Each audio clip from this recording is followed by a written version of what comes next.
up, fam? I'm just waiting for that notification to go out. Just chilling. Sorry for being gone for a couple of days. I was so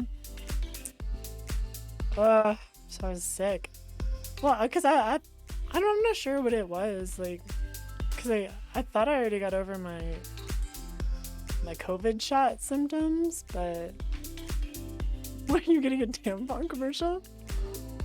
I don't know. Maybe Facebook, Google, they were looking at your search history and they're like, you know what? This person needs tampons. They don't even know it. They just need tampons. Cease and desist. Alright, I won't worry about it. I won't worry about it. I was just gone for a couple of days. I don't have to explain myself.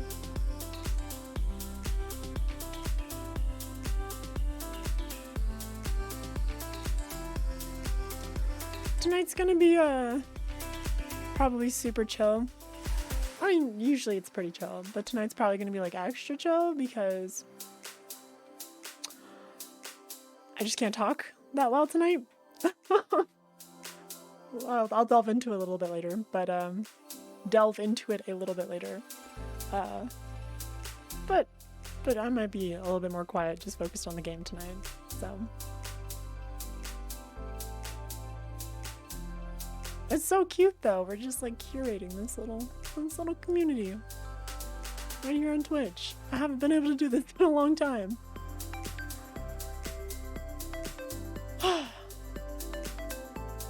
Michelle, can you hear me okay? Like, is the audio and stream balanced? Okay, cool. I ordered a piece of hardware from Amazon called the Cloud Lifter. Apparently, for those of you audio buffs out there, apparently I'm not supposed to use the SM7B with the Focusrite 4i4. So I had to buy an extra thing, so it was like, I don't know, sends the signal better or something? I'm not fantastic with audio equipment. I'm sometimes stinky in spirit. But I do wear a lot of perfume, so I'm not actually stinky. Don't say it's a bad word.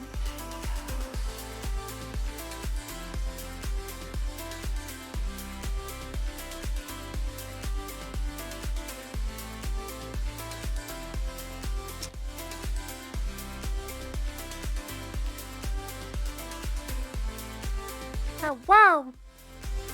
Almost forgot to turn this on. Look at that. Could have been doing this the whole time.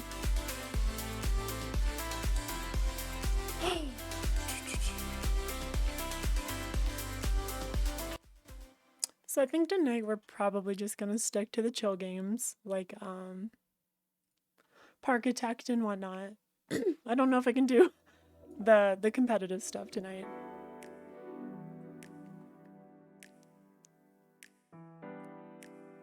What is the canon breezy voice? I don't know. Whatever my voice is, right? I'm breezy. Holy shit, I'm canon. Oh my god.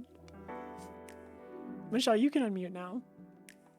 Help take some of this pressure off of me. They're all staring at me. Hey. Oh, I'm sorry, 12. Maybe next time try not living in Europe. I'm sorry. Hello. What's up, Ambi? I'm gonna level with everybody. I'm coming down from a trip. So if I'm a little like, I don't know. If shit I'm saying doesn't make sense, just like, you know, just go along with it. So I am. I'm an actual horse. How wow. I'm a horse and I do things.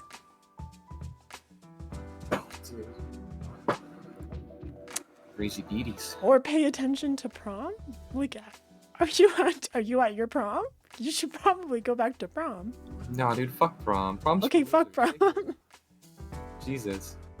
Are you condoning prom? You're stupid. Look, I never had to experience a prom. Neither did I. I was gypped from my graduation.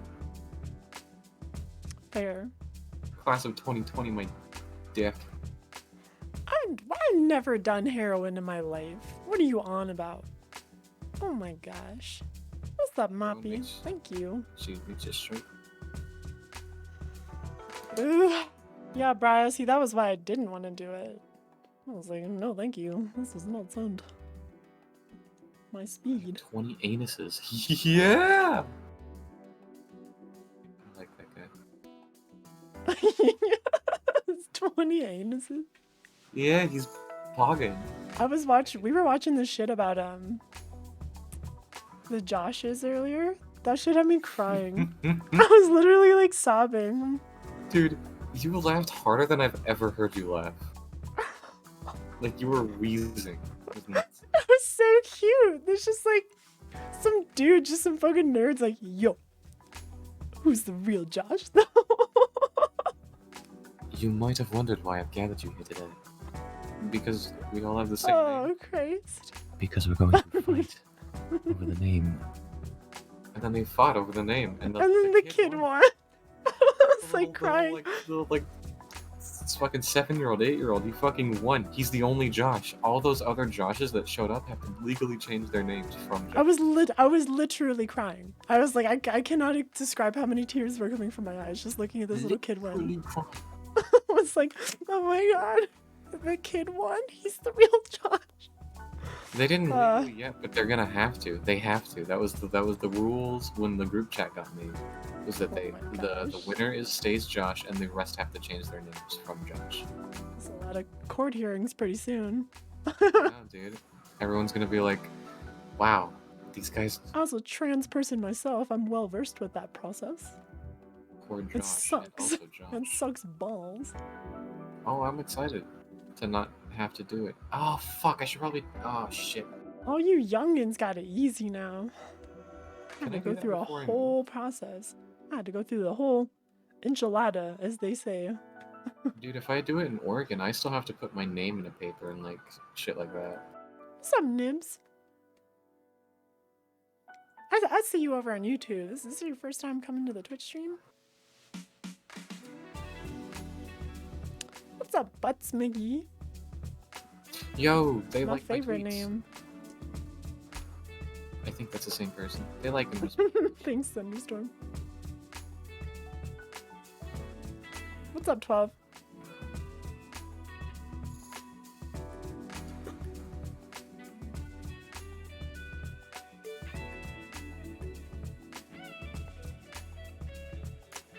Don't even get me started on the Among Us song. I won't get out of my head. So. No, stop! So. Oh, hell yeah, thank you, 12. I just have the Monster Cat playlist thing that you can buy, apparently. Just make life easy. Here we go. There's some progressive house.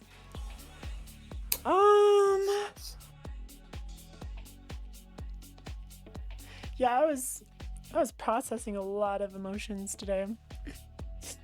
I'm gonna just level with you guys. I'm gonna just be real, because it's been a heavy few days. I'm not gonna lie. Like, It's been a trip. yep, man. It's bad. Stop! No, don't get me started on that again.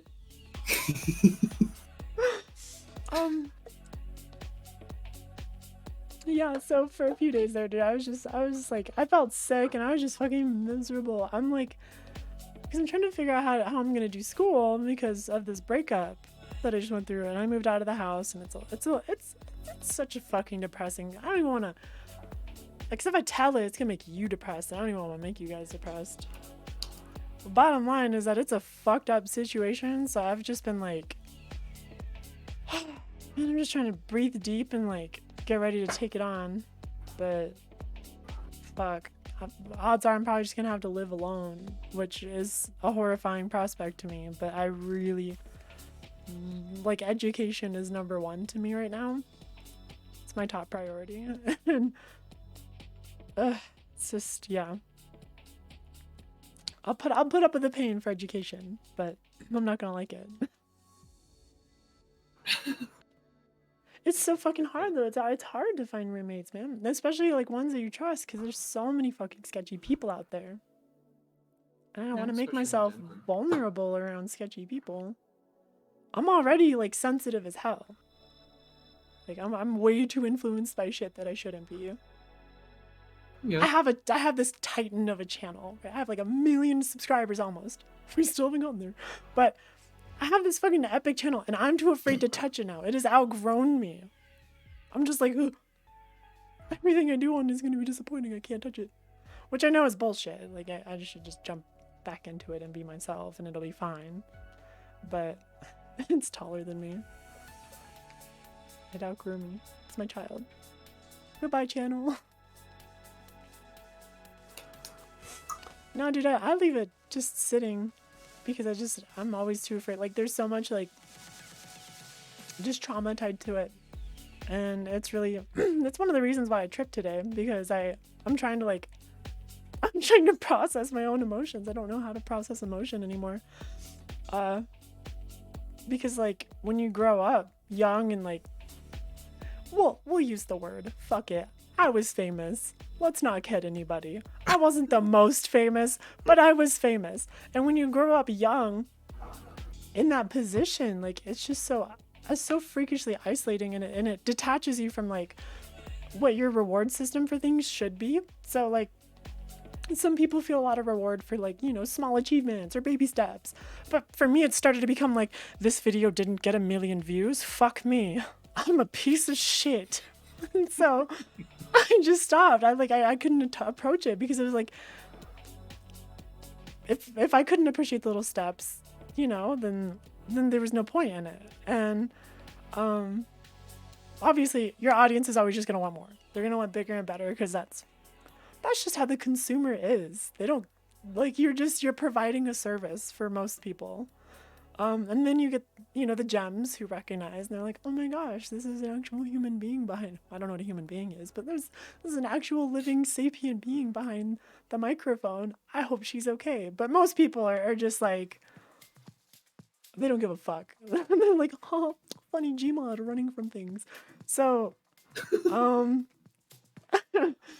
it you know, it takes a toll on your self-worth. It takes a toll on your reward system. It's really hard to rewire your brain to go back to the small things, which it's kind of what, like, me tripping has been helping with, because god damn do I slip back into, like, I'm a cute horse. Oh. I'm sorry. I was just reading the chat. I slip back into, like, trying to be the best. Oh, thank you, Crystal. Oh, that's so generous. Right in the middle of a heartfelt rant. I'm gonna cry. I'm in a vulnerable spot right now, so, like, I'll probably cry over everything. But yeah, so it's definitely been isolating. It's really hard for me to connect to people. I mean, like, for various reasons, but also just because, like, I grew up so different. You know, everyone was, like, working fast food joints and shit, and I'm just like, oh, I just made up $1 jillion doing Minecraft videos, like, and all my peers hated me because they're working their asses off, and I'm just over here, like, buying a new car and shit, like, oh, a stupid block game and shit. And then I moved on to Gmod, and that's what most people know me for. But it just got complicated. I mean, it's like that same old, the band split up, you know, the band broke apart story. It's the same thing. It just got nasty. And I'm not, like, I've said this before, and I get really scared to say it out of, like, fear of the repercussions, or, like, people hearing, or, like, you know, I just feel like I'm always being watched, which is stupid to say on a stream because I am being watched, but, like, I feel like I'm being watched by the people I don't want to watch me. I just constantly feel like their eyes are on me. Yeah, I never got to work a normal job. Well, that's a lot. I did in my 20s, but, like, when I was a teenager, when everyone else was working normal jobs, like, I never did. I just like skipped that whole portion of my life. So I just such a disconnect. But outside of that, oh, what was I talking about before that? Oh, I lost my train of thought. Did I just mushroom brained? God damn it. Michelle, you're supposed to back me up. I know, I'm trying to think. You can stop talking. No, keep talking. Okay, someone in the chat's gonna remember. What was I going on a tirade about? Like 3 seconds ago. YouTube. That was it. It was just YouTube. Yes. Okay. So, yeah, no. Basically, it was just like a lot of abuse and a lot of gaslighting. Because I would constantly try to like do things and like I guess offer so much of myself, and I was always setting up the recordings, and I was always planning. I was like the go-to for this aspect, and I brought a lot of people into exposure. So I'm not going to say I'm the reason they're famous. I just assisted them in, I guess, finding their place, finding their demographic. But as happens sometimes, those people, you know, they outgrow you. And it was not a graceful separation a lot of the time. It was very mean, very just hostile for no reason. Like they had to, like, I was only ever trying to be nice to people. I don't think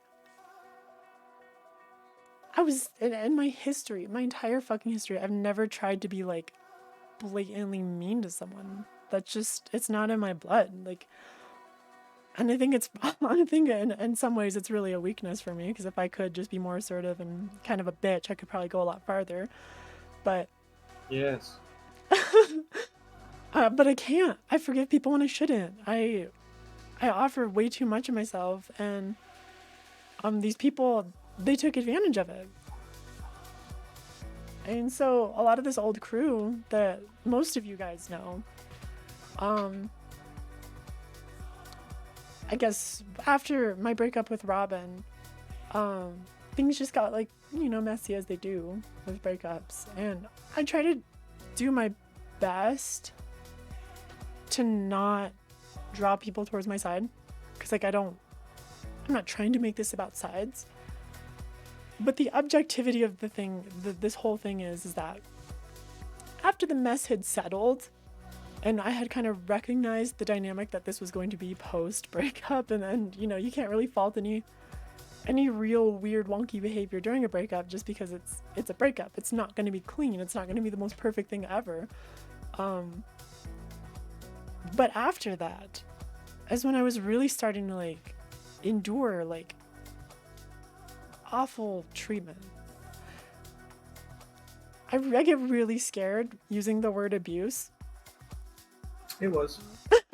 And you know, I have friends now that, my friends and a therapist, and you know, even my parents can back me up on a lot of this, but a lot of like what I endured was like legitimate abuse from these people and gaslighting, and I still struggle with trying to process emotion from it, because I keep feeling like it's my fault, and it's not. Like I was actually mistreated. But and so I'm trying to come out of that too. That's like the big reason it's so hard to approach my channel, because I have such a history.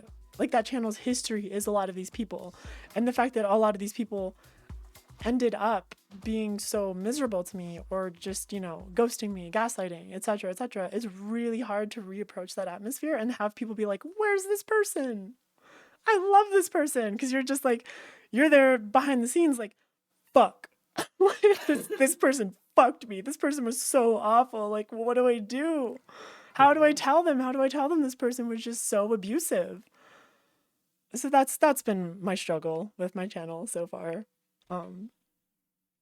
So yeah, that's literally the reason I'm pursuing an entirely new career. First of all, YouTube's not sustainable unless you're like fucking, you know, Markiplier. Like I've been around for a decade. But That's nice. sorry, I was like, my brain's all over the place right now. It's okay. It's not sustainable, but also like I want to reapproach a career where I'm like leveling with people, where I like have to work my way up the ranks, where I feel genuine, like a real person. Because for so long I've just been like, people try to be my friend because I'm you know, I'm a celebrity Gmod horse, and you know, the Minecrafter, like it's just all felt so weird and fake, and I start to question reality, and I disassociate a lot now because it's like, oh, what's real? Are these people real? Um, so I'm hoping that's what a new career helps me sort of achieve, is the small things. And it's why that I can't pursue like I just don't have even the desire anymore to pursue big epic dreams, at least not at the moment. It just doesn't have that same reward for me. Like, really, the most rewarding thing for me is the small, like, nurturing aspects of life.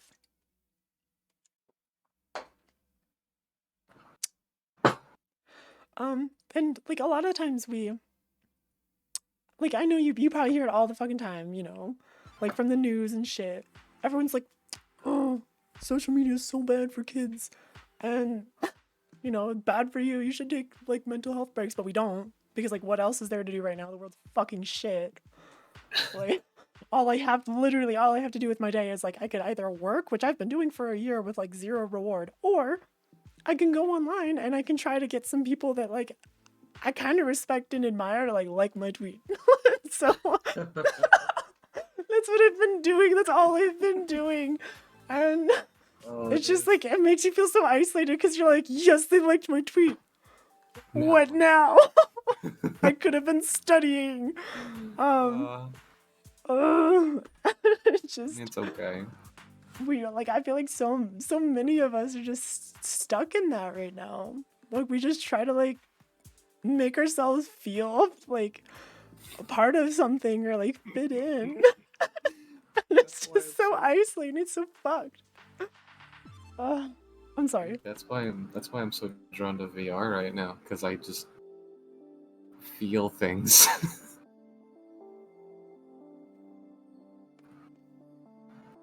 Yeah, because like you get that like proximity feeling. Like when someone starts to reach towards you, you feel, you're like, oh. Dude, you have no idea how many times I've been playing like that first-person shooter game Pavlov that I told you about. I literally, like in games like TTT, if we're just chilling around, I go up to people and I'm like, give me a kiss. And I kiss them. Because it's just funny and it feels there. It's so weird. Just kiss random people, just... Yeah, because they're just like, they're being mean to me and they're just like, hey, fuck you, dude, fuck all that shit. I'm just like, hey, give me a kiss. And then I kiss them. And they're like, ugh. That's really cute, actually. Dude, it's a good time. Or I do that on VR chat too if people are being weird. Oh, thanks, Crystal, for the extra 2 subs. Or wait, is it just 1? That's just 1. That's just 1, okay. I see 2 messages and it's confusing. Sorry. Yeah. No, the fat one is just the notification that she gifted. The fat one. The fat one, dude, the thicky boy. Honestly, like, totally just like veering off topic for a bit. Most of this is going towards paying off debt. For the longest time, I've been like a little irresponsible with my money. I'm gonna be honest. I've been a lot of it, like I said in that video that I made back in December, which if you didn't watch, oh well, you're gonna lack context. But basically, I would use all this money that I earned, which again was a bit shitty, but like whatever, I was young, and if you want to scrutinize me for it, I probably deserve it, but just know that karma's beaten me to fucking hell by this point, so it's kind of reiteration. I was like, I just wanted experience mostly. So I would literally put myself in situations where I would just like go more into debt just to feel human, because I would go to raves, and for the first time, like, drugs remove your walls. Like you don't feel so guarded. You're vulnerable, and to be in an atmosphere where you are vulnerable and cathartic, and there's other people around you just as vulnerable, and you're all just kind of sharing that moment. I was addicted to it, because up until then it was like I had no real human connection. It was just like all YouTube all the time, all fame, pursuit of numbers. So it was detrimental, and I still racked up quite a bit of debt from it that I'm working on paying off. But that's like 25-year-old me. I'm a lot of this money that I'm earning now, that's anything more than what I need to survive, is just kind of like going towards my debt. Because I know that 30-year-old me is gonna like look back at 25-year-old me and be like, yo, that was actually pretty chill. Thanks for paying off the debt. And I'm like, no problem, 30-year-old me. Just know that I literally want to fucking die every day. And 30-year-old me is gonna be like, it's okay, I'm gonna have enough fun for both of us. And 25-year-old me is like, I don't care, I'm miserable right now, but I'm glad you're having a good time. So that's where we are right now. That's like the opposite of its future Bree's problem. Yeah, no, I'm trying to not make it its future Bree's problem. For too long have I played that game, and for too long have I regretted being future Bree. Not anymore. No, your regret is being present Bree. Dead speed run. I'm trying, dude. I'm gonna have to be in a relative amount of debt just to get through school, but like that's just America. Fuck me. But I'm hoping by the time I graduate, I have a job where it's like, well, I can pay rent and my student loan payment, and it's not like detrimental to my living situation. So I'm willing to put in so much work. The only problem right now is getting to goddamn school, because it's so expensive to live in Denver. I don't know how anyone does it. How does anyone go to school in Denver? How does anybody go to school? How does anyone go to school? Are there seriously that many people in this country with money? Like, fuck. Dude, you hear the stories about it, and you wonder how they didn't like die or something. It's beyond Get kicked me. out. On that note, my now 30-year-old me should tell 26-year-old me that we paid off 26. most debt we accidentally accumulated and also we bought a house. Yeah, that's a good reward. Send that reassurance so 26-year-old you can calm down just a little bit. Yeah, dude. What's up, Gotta League go Raptor? back No and- worries. Oh, dude, it's so fucking expensive. It's disgustingly, like, it's not like LA expensive, which is like, I feel like expensive for the novelty of being expensive. Like, I can afford a shitty one-bedroom studio apartment in LA for $4,000. Like, just fucking California itself is a novelty. I feel so bad for anyone who like has to stay there. It's true because it's like, You live in California? well, because like if you are making like really good money, it's like, well, you probably live in a cardboard box. Yeah, no. That's what I would have to live in if I fucking live there again. You're either rich or you visit California. You're on the way to becoming California 2.0. I don't know what that means. Denver. That's the same person that said they live in Denver. Oh, yo, yeah, okay, yeah, so yeah, it's because we're fucking full of Californians. Like, just Californians are like, oh, it's too expensive here, let's go move somewhere else. And they all went to the same fucking place. Yeah, and so now it's expensive here.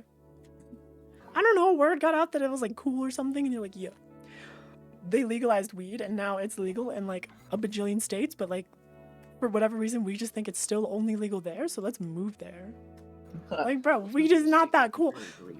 You know, like, okay, so when I was on like dating apps, oh my god, so many dudes were just like, I came to Denver to like cultivate and grow weed. Like, no one fucking cares. Do you know what marijuana does? It makes you fucking stupid. It's just like it serves a purpose for a lot of people, and I appreciate that. But for me, like, all it did was it made me lazy, and it made me want to eat, and it made me fucking stupid. And I was like, why? Why do people like treat this like some mecca epic fucking drug? It's so stupid. And then, you know, I did shit like mushrooms, and I was like, whoa. I literally saw the universe. My life's better. But no, people are just like, oh, I just want to get high and watch The Office. I don't know. I think it's so stupid. Yeah, The Office or fucking Parks and Rec. What's up, Sappy Cat?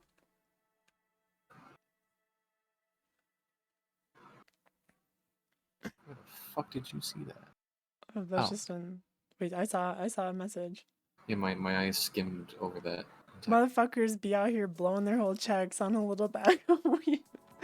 it's so, I cannot continue to describe how dumb that drug is to me. Again, I think it's better than alcohol. I'm not advocating anything. I don't think you should be taking any substance, legal or illegal, without the guidance or direction of a doctor. But I think objectively, there's a lot less damage to your body from cannabis than alcohol. Which, like, you know, after struggling, like, after coming out of an addiction and being, I don't drink anymore, dude. Like, I can call, like, I've had social drinks here and there, so I can't say I've been, like, sober. But I've been sober. Let's be honest. I don't get drunk. I never, like, drink without. You literally haven't done that much of it. Yeah, like, I've not been, like, addicted. I've been out of addiction for, like, over a year. Wait, what? Yeah, dude. We're coming up on a year. Yeah. Just out of a year of, like, because like, I was like so heavy. Like, it was like I could not be sober. There was a portion of my life where 6 out of 7 days of the week I was not sober.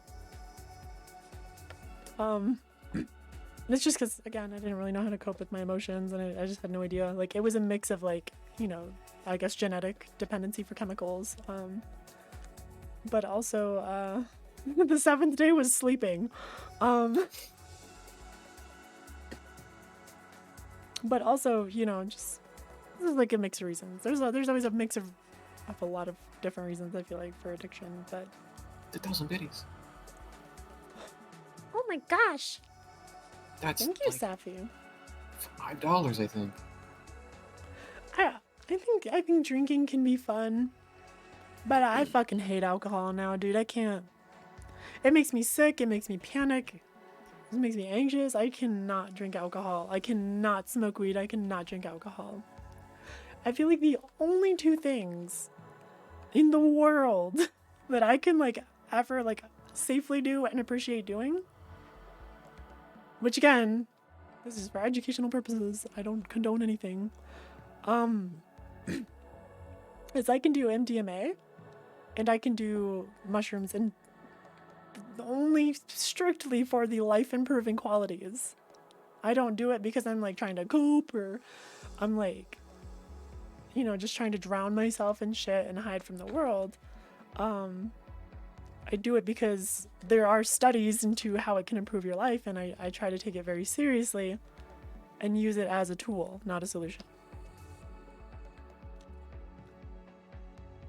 So I hope that wasn't too much of a like an X-rated topic for you guys, but I do think that it should be normalized talking about it, because I'm so tired of the idea that we have to ostracize people who are kind of in that hole.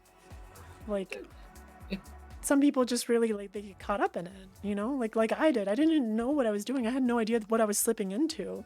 And then when this is another thing that that old crew that I used to hang out with, or I thought actually gave a shit about me, they hated me for it. They hated the fact that I, like, even tried it once, and instead of just being, like, you know, appropriately bringing up their concerns, or etc., you know, all the proper ways that you should approach that situation, it was literally just like, oh, you're a trashy hoe now who does that? Okay, bye. There's no hope for you. And so I guess all that isolation, just that mentality that, like, I was broken and I was done, like I was a used up hoe or something, like, made me just seek out more comfort in the form of substances. Because, like, when no one was there, like, that insert substance is there, though. So that's the danger of addiction. I feel like one of the biggest dangers is that initial, very crucial part where someone really needs guidance, and you go, and, you know, you need to appropriately approach that instead of doing what they did, because then it causes more damage, I feel like. And I think that's why we should probably normalize the conversation of, like, look, I'm not condoning anything regarding drugs, but if we sit down and just like acknowledge their existence and that some people might be doing them and some people might be struggling with them, it gives us a more broad like view, I guess, list of options for us to help that person and not, you know, fuck them off. Yep. So I mean, there's a reason it's being decriminalized lots of places. Yeah, like Oregon, didn't you guys decriminalize like all drugs? Every drug. Yeah. I don't know if it passes yet, but you can't get, you know, fucked for having drugs on you anymore. Oh, thank you, Nibs, for the bits. Yeah, Encouraged to go to the. No, please don't. Oregon is criminalized as is. Ever been to Portland? Wasn't it like Spain that stopped? It was like Spain or Portugal or something that stopped treating drug addiction as a crime and as a medical issue, and like it improved like so many aspects of society once they started doing that.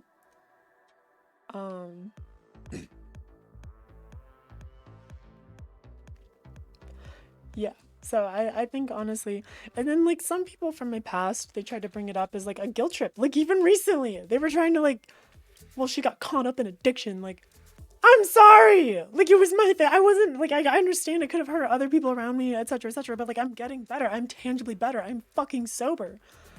Yeah, dude. And you know what's funny is that you didn't get better by realizing it on your own. Like, oh, I put down the crack pipe, which you didn't do, but you know, you got better because people around you encouraged you to get better and stuck with you. Yeah, I got better because people who genuinely fucking love me were like, look, I understand this is a thing. It's probably a little destructive, but we'll get better. It's okay. I'm not going to hate you if you slip. Recovery is not linear. You slip back sometimes. And these people came into my life and they were like, I love you, Bree. You're going to get better. Take time. And that's like the first time I've ever heard that. I was like, oh, it gets better. And like life is difficult now for other reasons, but I don't have to worry about addiction in that sense. I mean, I'm addicted to social media. That's another story, but yeah. It is, dude. Seriously, like we should really be treating these endeavors like if someone is able to like go insert amount of days without doing said thing that they're addicted to, like that's king shit and or queen shit. You need to celebrate that. It's baby steps for a lot of these people. It was baby steps for me. I didn't deserve what I got. So no, you definitely got fucked pretty rough, and it sucks, but shit will get better, and it's, you know, been proven to get better because the last year has been it's been a little weird, but at least on the drug side of things, you've been only recovering and getting better with it. It's like that was step one out of how many more we're gonna have to take, but you know, you'll get there. I recognize that there are instances where people, they're beyond your capacity to help, and in which case you have to respectfully just step back and allow someone else to hopefully take charge, and you have to look after yourself. But you can do that without attacking the person struggling. You don't have to attack them. One time, I'll just be honest. One time I talked to one of my exes about my achievements. I was like, hey, I have not done anything for like 3 months, and I think things are going well. And the motherfucker said, well, we'll see how long that lasts. To my face. Yep. To my fucking face. Like, there's nothing more destructive than that in my life. Like this. Oh god. Oh my god. I just don't know how anybody can be so fucking passive either. It's like, I know you're it's so mean. Your personality's built on being a dickhead, but you don't need to be a fucking dick when it's genuine achievements in private, you know? It's like, fuck I share a lot of stuff just like on my private account. I'm just like, obviously I don't, no holds bars. So some of you guys in the chat already know some of this. But there was one time after and this is something that still fucks me up to this day. Like I cry a lot about it. Oh fuck, I've even cried today, dude. I was just like, during my trip, I was just like sobbing, and Michelle was like, "It's okay, this is cathartic. You have to do this."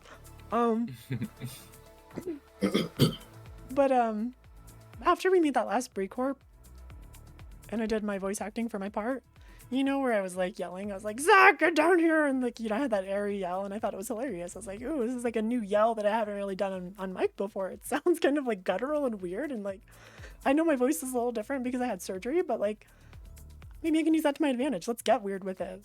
And the people are gonna make fun of it. Like, fuck them, they're already transphobes. They're not gonna shit anyway. But like, I'm gonna have fun with it. So after the pre-corp was finished and uploaded and whatever, I went to can I use names or should I not? Depends on if you want them to talk to you. Cause fuck it, dude. I harbor so much for this. Well, yeah, at this point, if they want to come talk to me, maybe it'll be fucking cathartic. But well, that and you have all the evidence in the world to prove that you're not a fucking horrible person. I know. I just hate conflict. I know, but your recovery is proof enough, not to mention your DMs with any of them, so I think you'd be fine even if you drop names. You know what's funny is he said, like, you know, people like you aren't my real friends because you just say what I want to hear. Like, that shit just... He doesn't even know who my friends are anymore. And he's like, they're not your real friends. Bro, you have not talked to me in years. Anyway, regardless. Back after that last break corp, I went over to Mike, Zach's, and Robin's house because I went to go pick up a hard drive. There were some pictures on the hard drive, and I wanted to go grab it. So he had this old portable hard drive. I walked in. Mike was working on animations because, you know, he's playing animations. I haven't really talked to Mike like at all, so I can't fucking comment on him. He never talked to me. I never talked to him. I don't know if he's a good or bad person. I tried many times to reach out to him and he didn't respond. So I'm like, all right, well, I can't say he's a bad person. He just didn't want to talk. So whatever. But Robin, I got my hard drive and we're just like sitting and chatting or whatever. And I'm like looking around the house. I'm looking at their funny pictures on the wall. I'm like, what is this? This is some weird furry shit. Which, you know, I can't really say. I have horse pictures everywhere. And I can't remember how the conversation got there. But Robin fucking said, he said something about you broke your voice. Like throughout your addiction or like the drug use or whatever, he's like, you broke your voice. Like your voice is all fucked up. And I was like, what? Like I was so fucking floored for a second. Like I'm in the kitchen talking to him and I stared at him in his eyes. I'm like, take that back, please. Like you went to the surgery with me. You appropriately timed donation. Small tip and keep being cool that stands for both of you. Oh, thanks, Butts McGee. Thank you for the generosity. But yeah, no, he went to this surgery with me. Like he went through all of this pain with me. That's what floored me the most. That's why I was so confused that he told me my voice was broken. And I'm just like, take that back. Take it back right now. He's like, well, like when you were yelling in Bree Corp, you sounded all weird. And I was like, I was trying to keep it together. I was holding it in. I was just take it back. Like I did that on purpose. That was something I was doing with my voice. I don't sound that much different. And it was like, he was hesitant. He was hesitant to be like, okay, like, all right. Yeah, like he wasn't convinced, but he was like, okay, like your voice is not fucked up. And then like, you know, I asked for some reassurance, and one of his continuous phrases is like, that's not my responsibility anymore. Which like, I get it. You know, some things are not your responsibility, but... Well, after you say what... But after you say something like that! It is your responsibility to not be a fucking like, just have the common courtesy to not be a fucking dickhead. I went to my car, and ever since then I have had irreparable self-consciousness about my voice. Like, I went to my car after getting that hard drive. I was like out front of their house, and I just started crying. And I drove away. And like, you know, as I was driving away, I was like bawling, and that's a really hard memory. So I couldn't believe anyone would say that to me. You know what's fucked? One of the first things that I thought after talking to you again, meeting up with you again, was that your voice actually improved from the last time I had heard it. it sounded smoother, more like toned and put together, more like personalized to you. So the fact that he said it was fucked is just horrible. Ever since then, I was just like, it's just been got so so hard much to it's been so soft. hard to get on the microphone ever since that like one thing, because like how can someone who who went through that with you turn around and say that? Like, He's just a fucking asshole, I guess. Because like, there's no. it Like, was even so if it awful. did, right? Like, even if it did, even if something happened, like if there was noticeable changes, which there isn't and hasn't been, you still wouldn't say that. Like, there's just no. Like, even if he's just angry about whatever, there's just no reason to be that much of a fucking asshole. And I've been holding so much of this in. Like, hold up, 1 sec. I got mucus in my throat. I'm gonna mute my mic so you don't hear me go while I try to get it out. Nice.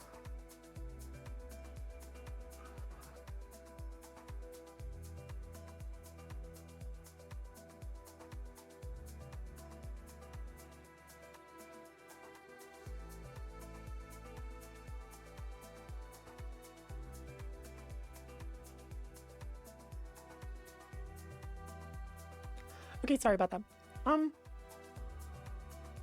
I've had to hold everything in because well, I haven't had to, but I don't want to start. Rather, I don't know when it's appropriate to talk about things. I don't know when it's appropriate to like be honest about that sort of thing. Like, especially in regards to a career where everyone's watching. Like, at what point do I just step forward and I'm like, yo, like, these people were kind of awful to me. This is why I can't do it right now. Yeah, dude. So that was really difficult. And then more recently, there was like, I think, and again, this is just more of like assumption from my perspective, because I really don't like conflict. I don't want anyone to just draw conclusions, and I don't know. I know that like I'm an ex, and so there's emotion tied to it, and that it might just be a projection of just like so much pain. So I try not to make these conclusions like objective, but all I have is my perspective in these instances, so it's hard to talk about it without a bias. But essentially, like, it feels as if I've only ever been contacted by him when he wants to make me feel like shit. Like, if he's like not having a good day or something, or like something's going wrong, like it feels like he reaches out just to say shit that he knows will upset me. Oh god, am I oversharing? No, I don't think so. Because, I mean, chances are nothing's gonna happen, you know? Like, you're getting it off your chest, you know, people know the truth, and if anything Recently, happens, you can pretty much disprove shit. The very last thing that happened before I just decided to like up and block and ghost him entirely. The very last thing that happened, I shared this one on my private, so those of you who follow my private Twitter will recall, but essentially all my messages with him have just been nice, just very flat, just very like, I try to approach the situation with a very level head. I don't try to like get my emotions tied to it, but he sent me some like recent news about how like someone from the Linus Corporation did a voice for the pony, or for a pony in the show or something. And I was like, oh, well, Linus recently just came forward saying like he loves, I think it was Applejack. I'm pretty sure it was Applejack. Yes, it was Applejack. We're homies on that front. And so I respond to him with that, and it was like just a relatively surface level conversation. QB, your voice is amazing.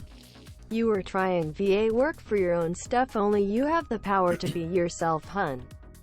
We all love how far you and your amazingly cute voice has come. QB, do what you love.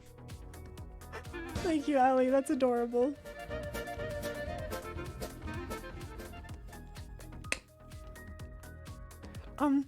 Sorry, I saw another donation. I thought I was going to do the readout, but it didn't read for whatever reason. So Crystal donated $4.20. Nice. Said, I know how bad the things loved ones say can do. Say and do. Sorry, probably a little dyslexic. Who knows? Can fuck you up long term. And I'm really sorry you went through that. I'm glad you're getting to a better place and you feel able to speak about it. I hope things continue to get better. Take care. Oh, thanks, Crystal. I hope so too. We'll see. Regardless, it was a very surface level conversation.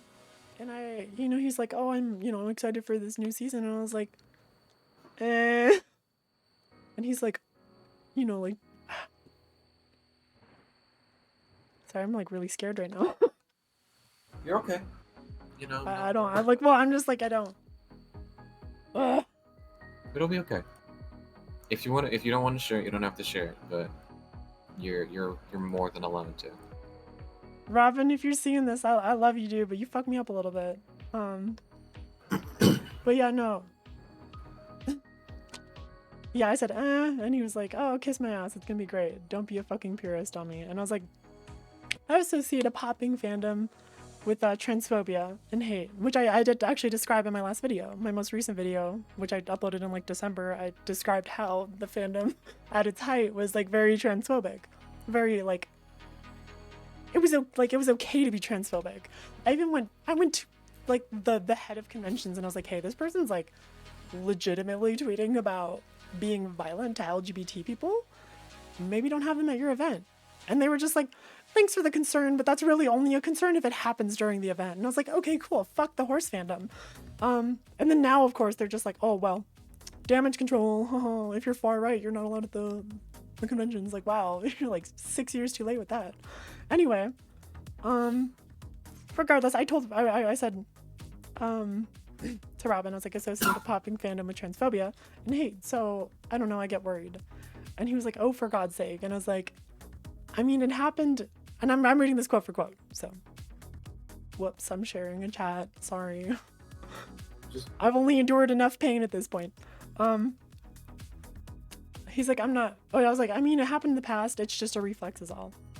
And then he says, I'm not gonna talk about anything LGBTQ plus ever again with anyone, so I ain't about that. Tired of it. It's nothing but drama and hating on other people in that group. I am me and you are you. That's it, bye-bye. And I was like, okay. And my response was, I didn't say LGBT, I said transphobia. People are mean to me for being trans. They always have been. When you bring normies into a fandom, transphobia go up. It's nothing for you to worry about though, don't worry, it's just a me thing.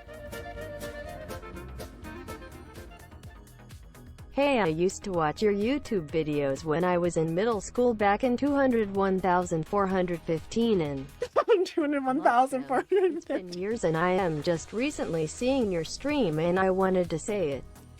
Makes me happy with how far you've come in life and remember you are loved. Oh, thank you, Magnum. I really needed to hear that right now because we're digging into some shit.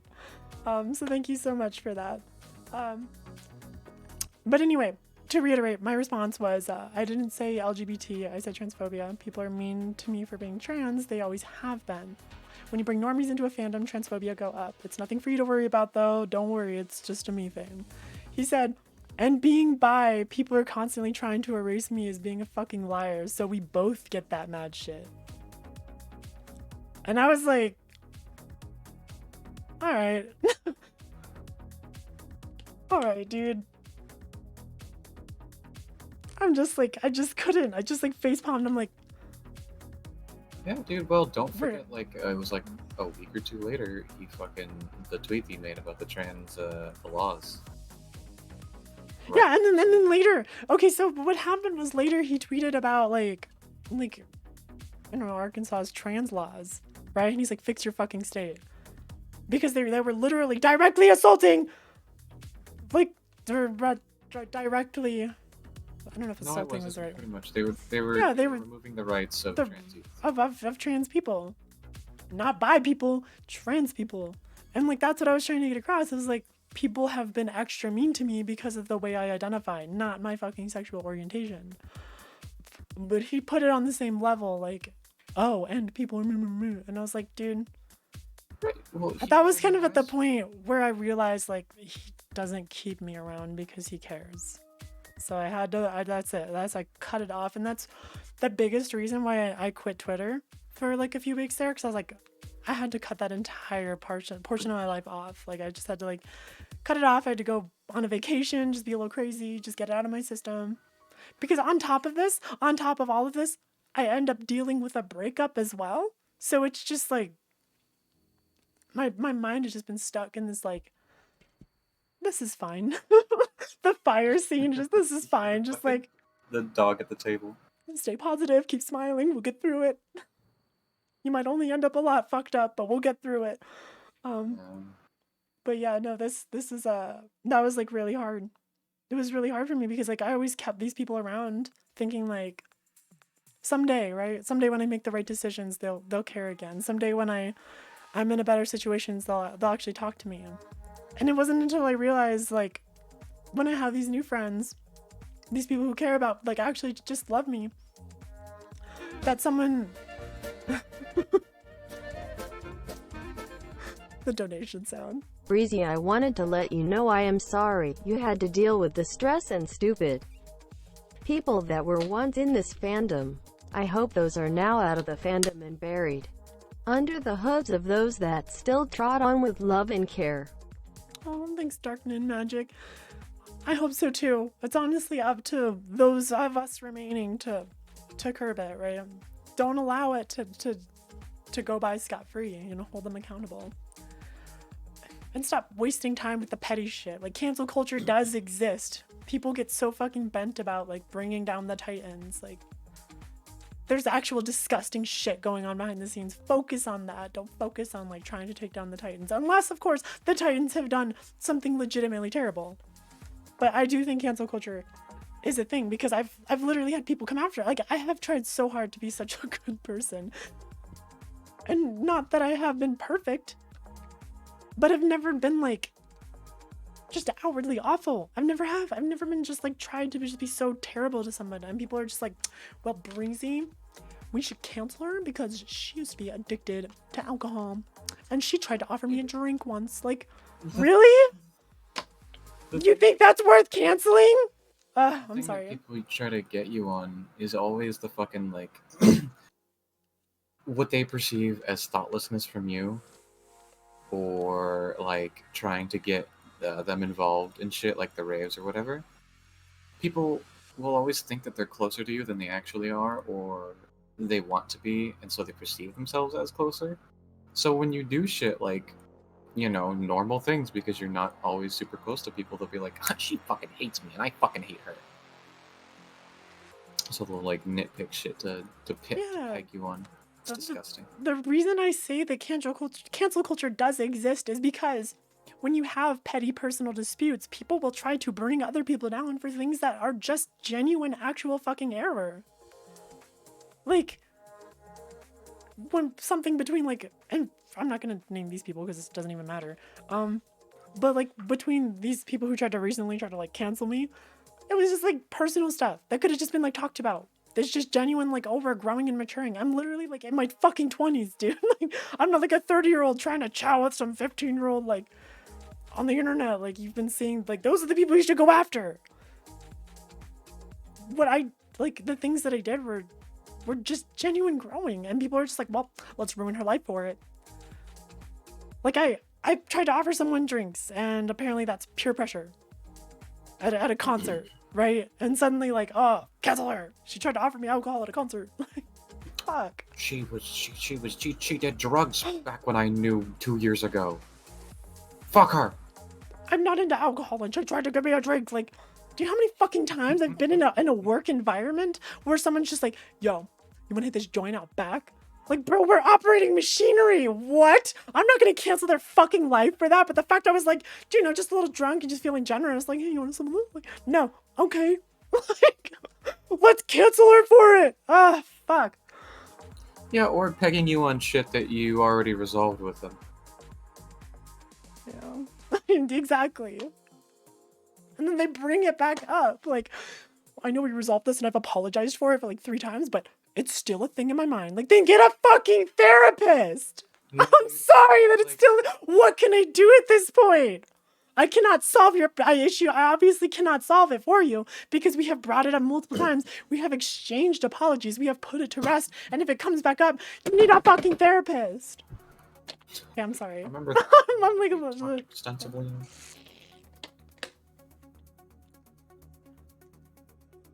Got a little worked up there. I'm sorry. Yeah, you're good, dude. You're good. Get it out. But yeah, just to bring to light some of the actual genuine like awful bullshit I've had to put up with lately, and people are like, "Well, Bree, why are you sad? Why are you not making videos?" Like, bruh. If you could only witness the fucking like tsunami of just awful, horrendous shit I've had to like swim through lately, and just still somehow put a smile on Twitter. Fuck, we've been live for an hour. It's just been so hard. I'm gonna go pee though. I've been drinking a lot of water. Go pee. The hydro homies. I'll be right back. Go pee. I didn't think we'd been live for an hour now. That's nuts.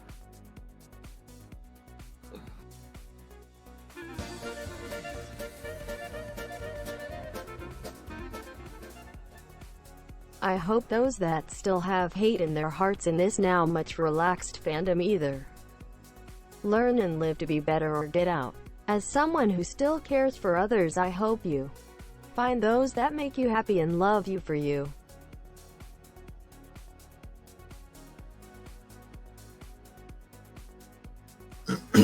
I'll let her know that you donated. I know she kind of left at the worst fucking time, but I'll let her know.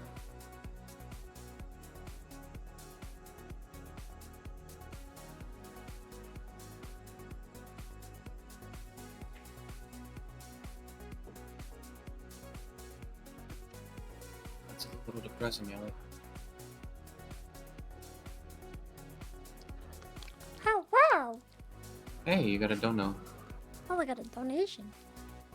Yeah. $5. I'm from Dark and then Magic. And my voice is a little fucked up. I've been like going on a rant. I hope those that still have hate in their hearts, and this. Oh my gosh, I cannot read. I'm so sorry. It's okay. It's always been an issue for me. Let's be real. I hope though. So if you can't read it, then I'll just read it. I'm just gonna read it silently and then respond.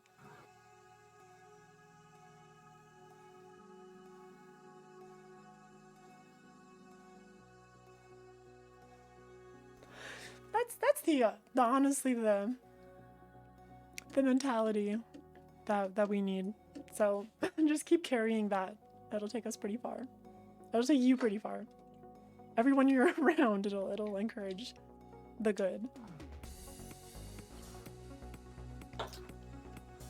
There's to donate, there's a little send a tip link at the bottom of my page.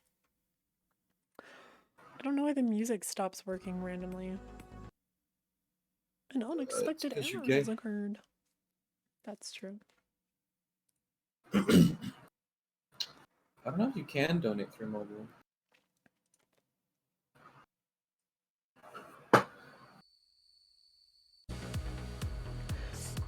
I'm also sorry, just like for how fucking like just like honest and blunt I am about things.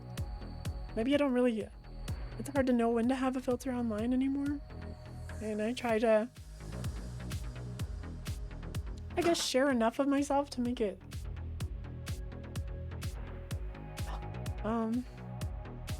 Whether to. Sorry, one second. Something in my throat.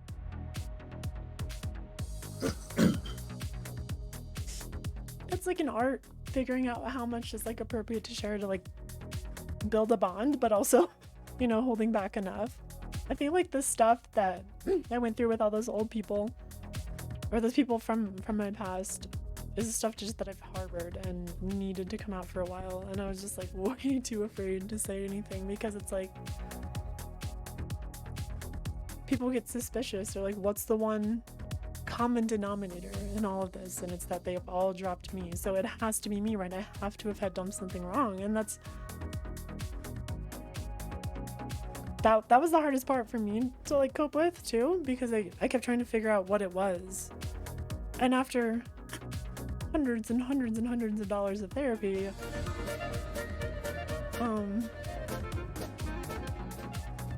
holy shit. Been a big fan for years. Jesus. Holy shit! Oh my god! Now that I have my own bank account. Thank you, Bree. I don't know if that's, you meant to make a donation that big with just opening a bank account, but the generosity is definitely appreciated. If you didn't mean to do that though, just hit up my email. We can get that refunded, but regardless, thank you so much. But yeah, the stuff that I wanted to talk about with the people in the past, like, good night, 12.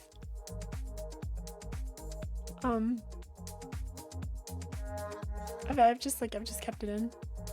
Just couldn't share it with my audience. Everyone's always asking questions, and I'm just like, well, I don't want conflict. As someone who saw you back in the days of the YouTube before, during, and after your transitioning, I am very glad to see you being happy with you, who you are now, and where you are going. Hoof bump, I wish you the best, and I hope you enjoy your life now. Thank you, Dark Ninja. You've been such a sweetheart tonight. Such a good vibes.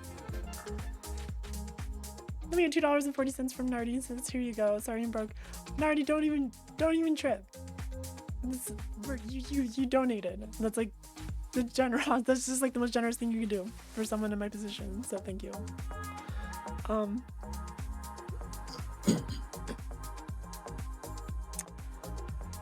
So yeah, sorry. That felt really good though. That felt really good to actually get that out. I half expect to wake up to a message probably tomorrow and just being like, what the fuck? But fuck it, whatever.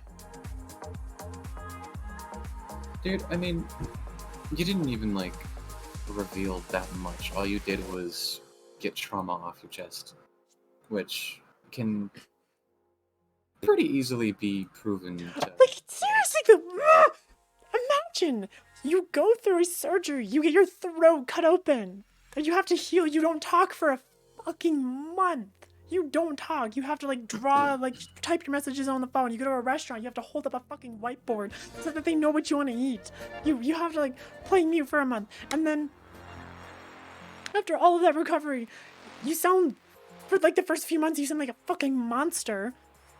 And no one wants to hear you talk, and then you go through all that recovery only for someone to just fucking say, you fucked up your voice. Yeah, no, it's... That fucked me up. That fucked me up so much. Like, of all the fucked up things that I have endured from those people, that was just one that...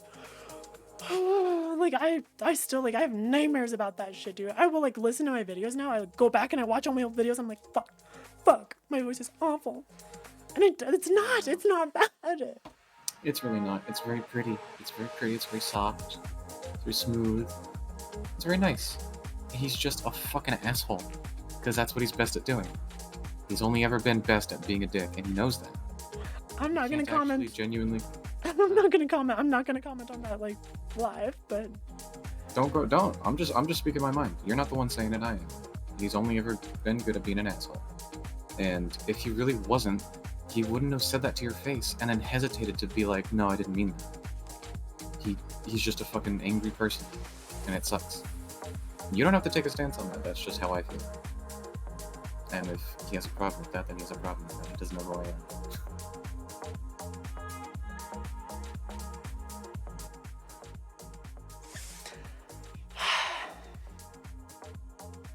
It'll be okay. I struggle so much with being lonely. And like... Oh my god! Okay, sorry, well, hold up. Goodness gracious. Brucey, let me just say this is someone who knows many people who are also... who have also transitioned through the ages. Fuck every single hater. Honestly, that's the only way you live through it. Thank you so much for the donations today. You didn't have to go so hard. Oh my god. But yeah, no, that's that. Honestly, you just gotta.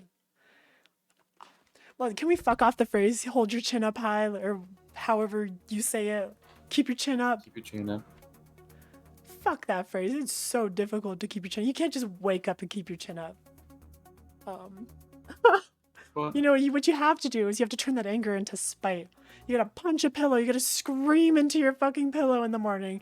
You have to let that anger out. Get a little bit cathartic. People are fucking awful. They're so bad. They're so mean. They don't care. They're just. What was that quote from that story we read? It's like so many people eat you up and spit you out. You start to forget whose trash you are. Oh my Something God. like that. It's What's true the though. story?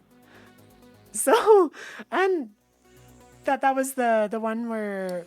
Oh. Yeah, no, she's no, no, no, I she's know like one, leaving the short apartment. Yeah. one. Yeah. I'll find it. Honestly, it's not that easy to keep your chin up. There's a lot that goes on backstage for you to be able to do that. You know, punch your pillow, scream into your pillow. Let that spite, kind of drive you.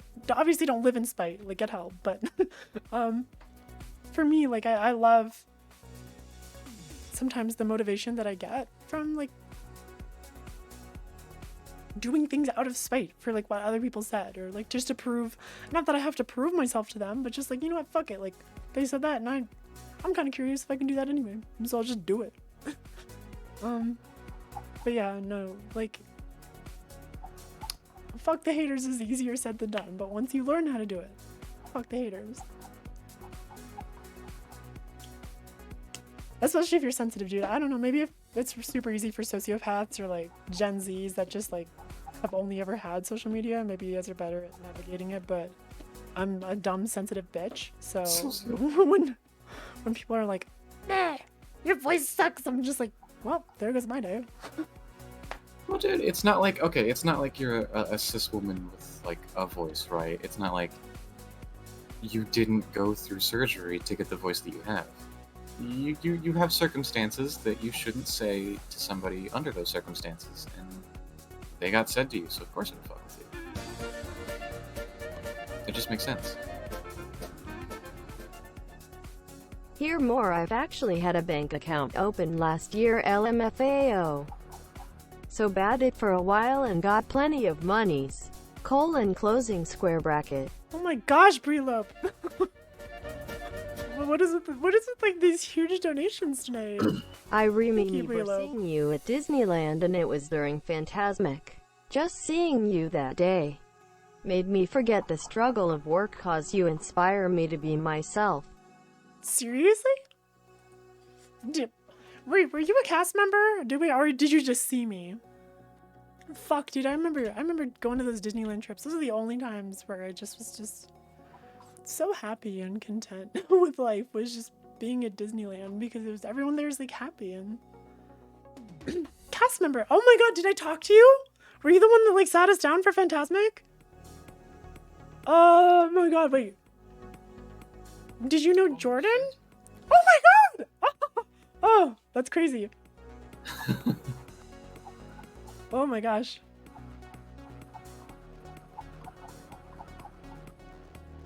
I'm so jealous, dude. Like, I know cast members go through shit. I have mad respect for everyone who puts on the show, but like, fuck, like, just, I know, one of my old friends used to be a cast member, and he despite the shit, he always said that he loved it. He loved walking on stage every day. That experience. Even though Disney sucks and they're an awful corporation, and fuck Disney, don't send in this clip if I apply for a software engineer position in the future, but they are awful. They're ruining their brand, dude. Like, I don't know if you heard about what they're doing with Disney World, but they're getting rid of all the shit that like makes staying on site, like on property, like worth it. They're getting rid of all of it. Like, they're supposed to have the Disney brand, and they're fucking it. And they're using the coronavirus as an excuse to offload all these experiences. Like, well, it's COVID. No, dude, Universal is doing it. You can still do it.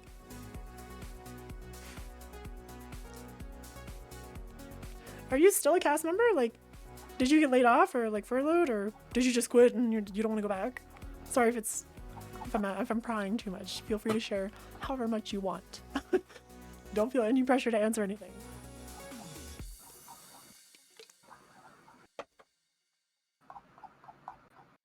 Oh shit! Savvy's been called back. That's awesome. Can you share what you're gonna be doing? Have you been training? Oh.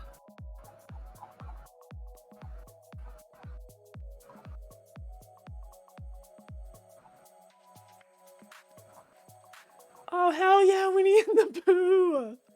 Winnie and the Pooh. Oh my god, Winnie the Pooh! Winnie and the Pooh. Welcome back to Winnie and the Pooh. Is that like a radio show? It's like Penn and Teller. I'm Winnie, that's the Pooh. The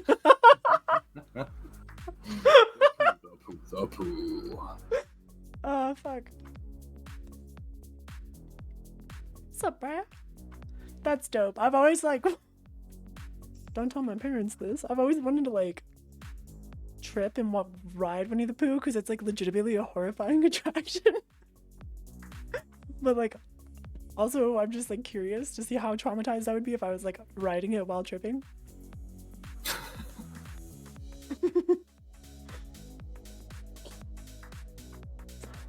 Dude, I'm such a fucking Disney dork.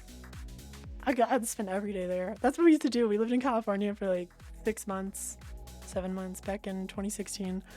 And we would get done with like a long day of work and we would go to the parks and just get like a fucking one of those pineapple floats. And we'd just chill.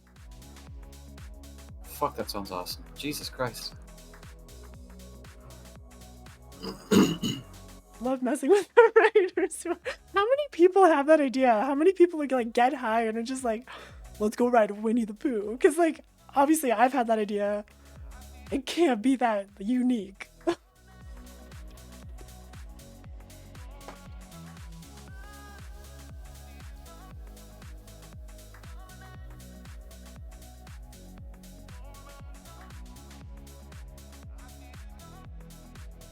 What's up, goat in your doorway? Good name. God, I love that. Where's that one goat? Where is he? No way.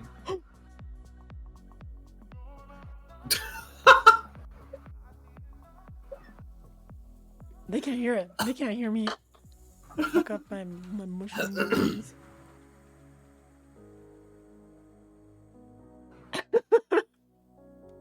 Fair enough, Sandy.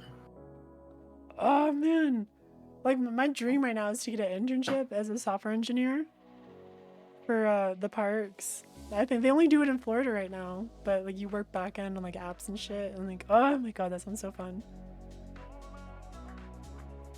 I'm trying to learn databases, so who knows? We'll see. If I can survive all this miserable shit and get through college, that's kind of like my dream. We'll see. Right after insulting Disney. Please hire me. You're awful. Please hire me. They're gonna just step on me and be like, no. Good luck finding this, Disney. Let the hunt begin.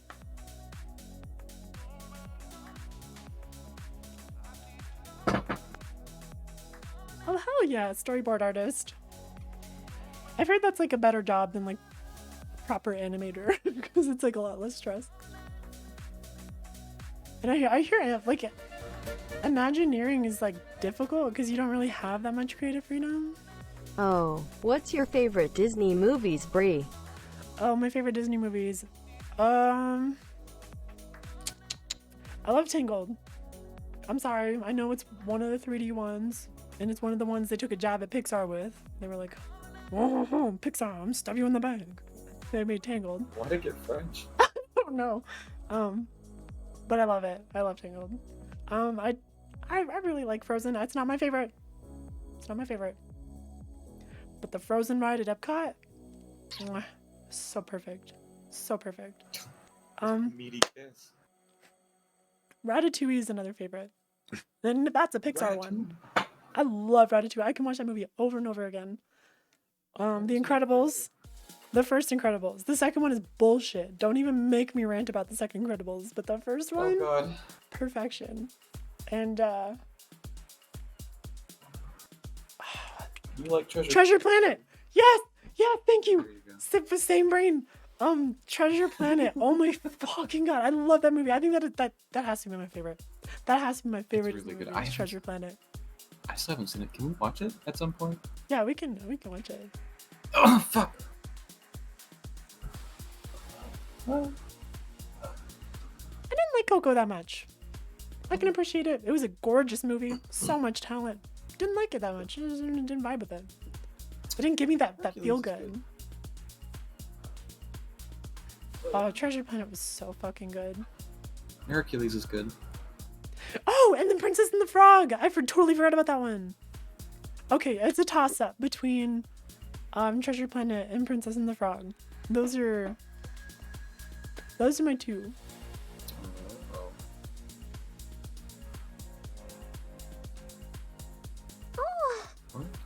Someone said sound like a mom.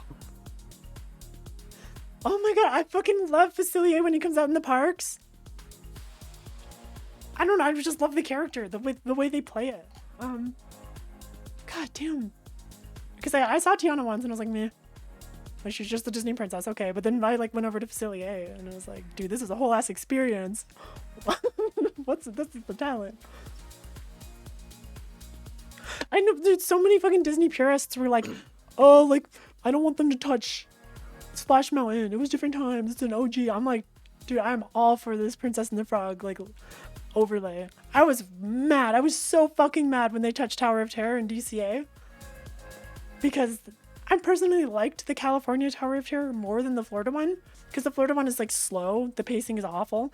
And the Tower of Terror in California was, like, actually scary. And then there was that part where you went up and you saw the mirror and you would, like, wave your hands around and there'd be all the ghosties there and then you would zap out of existence. Like, that was fucking awesome.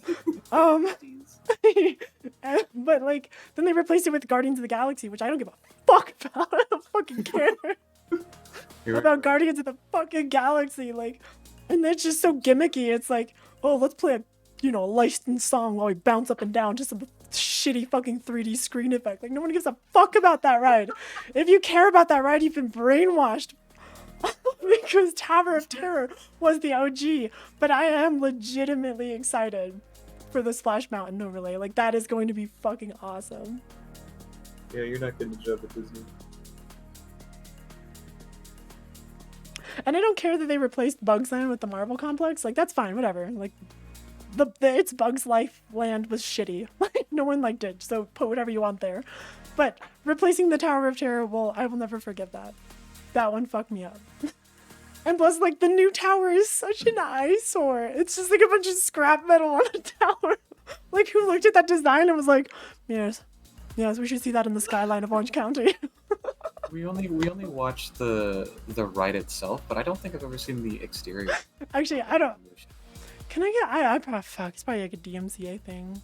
No, let's do it. Pictures of rides, dude. You can show pictures of rides. Let's watch through a ride. Because I want to show you guys the OG Tower of Terror that just doesn't exist anymore. And if I get DMCA'd for it, then whatever. I'll be the martyr. That's why. Come after me. That's why. Sorry. You good. That's why when we play Parkitect again, I wanna make our own fucking Disney park, so we can actually have good shit and not the fucking worst piece of garbage.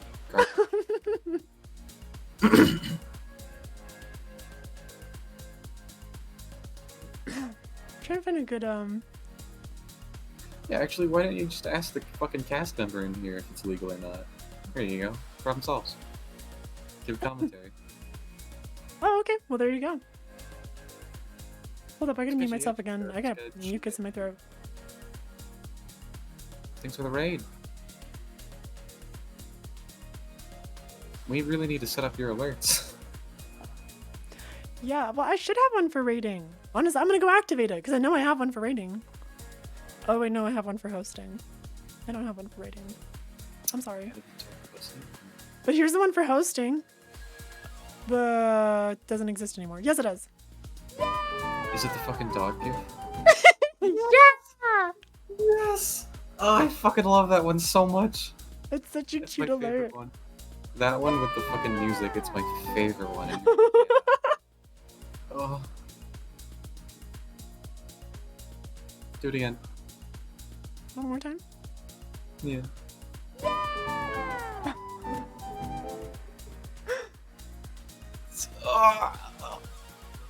Oh, he's boogieing down. I love it.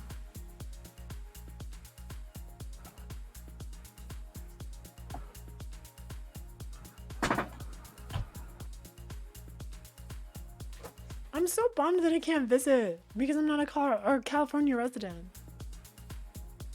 Pull up the window.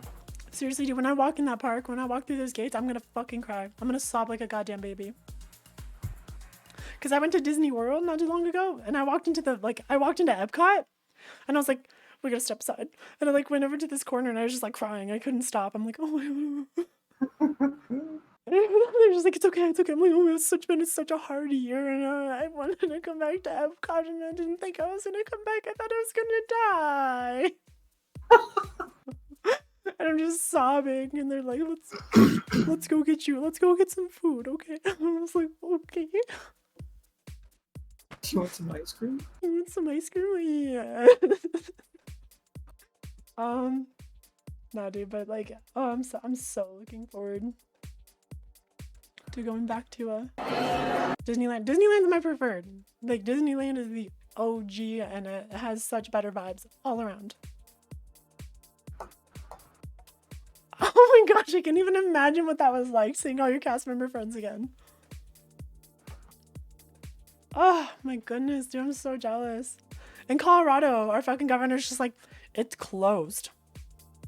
For now. And we're like, cool. Well, things that don't really matter are reopening. Can we reopen the things that do matter? Like, you know, shit that gets us socializing because we're young and it's like crucial to our development. And if you keep us locked inside for too long and broke, we're going to literally go mad. And they've been like, okay, a little bit, but also it's open to everybody, which means out-of-state people, which means a bunch of rich people are coming in and buying all the tickets to stuff. And so we've just been, you know, TLDR, Coloradans are just kind of miserable right now. Unless, of course, you're fucking Chad, who loves craft beer and biking in the mountains. Craft beer. Oh, fuck. I mean... Oh, you fucking got me. If you've ever been on a dating app, you've run into fucking Brad, who loves craft beer and going for hikes. I want to make adventures. Like, no one gives a fuck, Brad. What do you do for work, huh? Not that that defines you. With your biceps. And you talk to them and they're like, haha, yeah. I'm sorry, I don't mind haha every so often, but if you like overuse haha, I do not want to talk to you. And it's not because like I think you're a bad person, it's just because like what I'm imagining in my head is haha, that's cool, haha. No one talks like that. I'm sorry, dude. I'm a bitch. I'm too selective. Whatever. You just gotta go nuts. I don't think I can say this on stream. I really want to. It's fuck. I'll do it after. Okay. Or those guys who like they have to like check off a list, right? They're like, yo, if you like craft beer, if you're like ambitious and you know what you want out of life, you are good enough for me. Bro, everyone's miserable right now. What are you expecting? Thank you, Jake from Los Angeles. Fucking what is fucking Caitlyn Jenner just gonna like? Sorry, not Caitlyn. Oh my god. Wow. No, not Caitlyn. I was trying to think of another Jenner that's like, you know, like the perfect billionaire. Well, I was trying to think of like the most stereotypical like billionaire, I'm gorgeous lady. Like, are you just expecting her to waltz into your life? Let's do a Kardashian. That's what I meant. Fuck, Kardashian. I didn't mean a Jenner. Sorry. Kim Kardashian. I'm stupid. Yeah, a little bit. Both are valid. Both are rich people that everyone pays attention to for no reason. But I digress. But yeah, no, I wanted to show the original tower in DCA. It's not the original tower, but it is the Tower of Terror that was there before shitty fucking Guardians ride. Which, like, if you have a differing opinion from me about that, that's okay, you're wrong. let me stop the music real quick. I'm providing commentary over the old tower. This is legal. Hi Twitch, fair use. Yes? Wow, listen to my commentary. It's so good.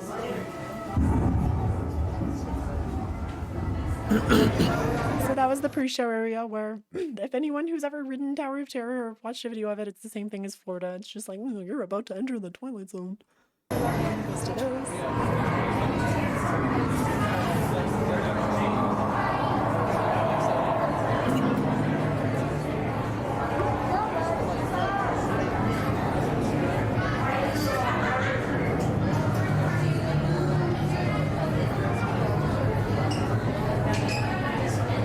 A really long shot apparently of just the elevator door. This was truly the experience. That's right. Oh my god. Yeah, let me turn down the volume. So in California, you could actually go up those stairs. In Florida, the boarding area is just all one level, but in California, you could like literally walk upstairs and go to the other boarding area.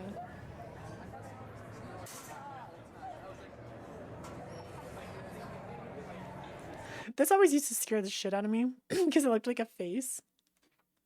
And like smoke would come out of it. And there was like this like radio somewhere in there that would just like turn on and there was like a little girl like talking in it. It was fucking scary. It was so horrifying.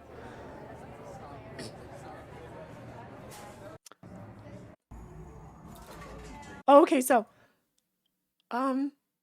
it's hard to like do a side-by-side comparison from Florida, but essentially like Florida's just really slow moving. It's kind of jittery and it's like bumpy, but this ride was very smooth. It would move back and then like it would just go, and like the way the elevator felt was just so smooth. Right, row 3, top row 2, right?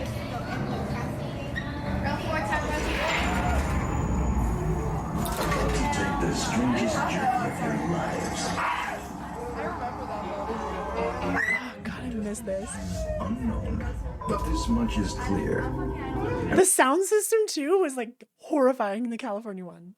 Just like, because in Florida it's just kind of like, you know, that like static AM radio. It's not that scary. But in California, for whatever reason, they had like the subs going, so it was like, but this much is clear. And it was like rattle your bones, and you're like, oh my god, I want to get off Mr. Bones' Wild Ride. It was crazy. Reservation has been made. For next, I'm a little nuts tonight. wave goodbye to the real world. This is the coolest shit. Like, you become like ghosts. And then watch this. And then you're fucking gone. You're gone. The Twilight Zone. You don't have that in Florida. I'm sorry. What happened here to dim the lights of Hollywood's brightest showplace is about to unfold once again.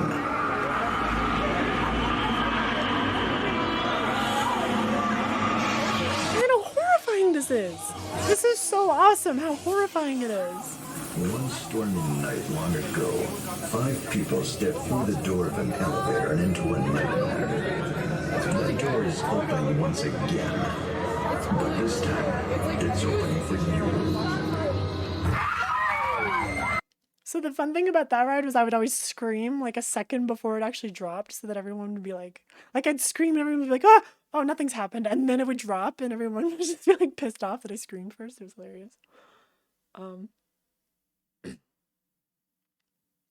But yeah, no, this tower was just like, it was my favorite one.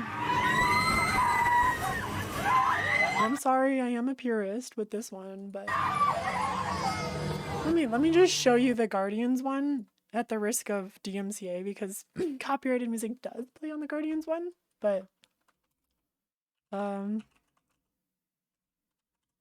can't even remember the name of it.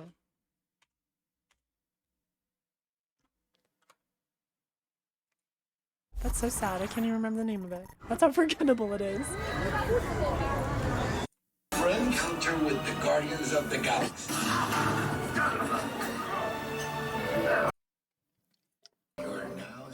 Okay, so we'll kind of mute it. We'll mute it when the music starts. So the only good part about the this version of the ride, I feel like, was like the rocket animatronic, which was like really cool.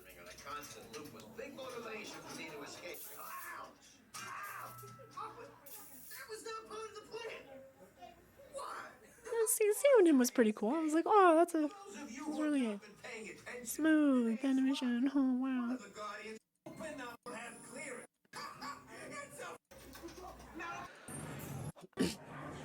But they had this gimmick where it was like, let me scan your hands, like raise your hands and we'll scan it. And it's like, okay, that's a little cringy. Now I get to see everyone's armpits. Cool. And you're like stuffed in really close, so like, you know, someone would raise their armpits and you're like, oh, that's a day's worth of Disney sweat in my face. Cool, thanks, dude. What's up, teen?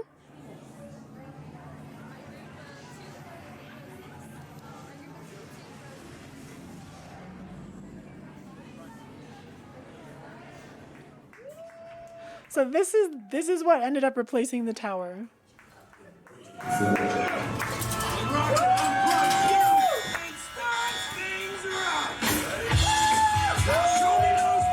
So it was kind of cool. You're like, oh shit, it started music. It's gonna get crazy.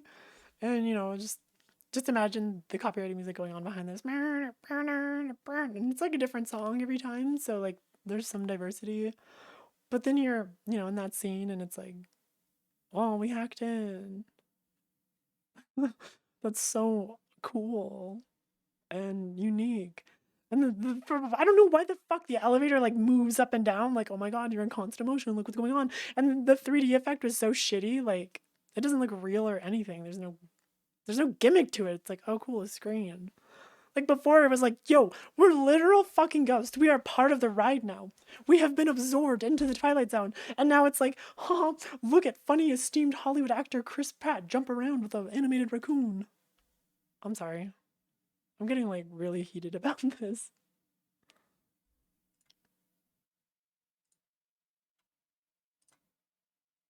Oops, sorry. Michelle, are you still there? Oh god. Oh god, I just showed Discord. Well, that's cool. Oh, nothing bad was there. Oh god. Whoops. Yeah, so that's... Hello? Hello, sorry. I just accidentally shared Discord on screen. Wait, did you? I don't know if there's anything bad that we... I mean, I just got back, so I didn't see. Literally the worst thing that you guys would see is probably just some fucking horse nuzzles in the DMs. That's probably it. Did you have my DMs open? I think I had the ones with Robin because I was like trying to read I was reading those chats earlier, so that's what I had open, but... So you can see where my frustration with the Tower of Terror comes in because... Oh my god, they butchered my boy. Look how they massacred my boy. It's so sad.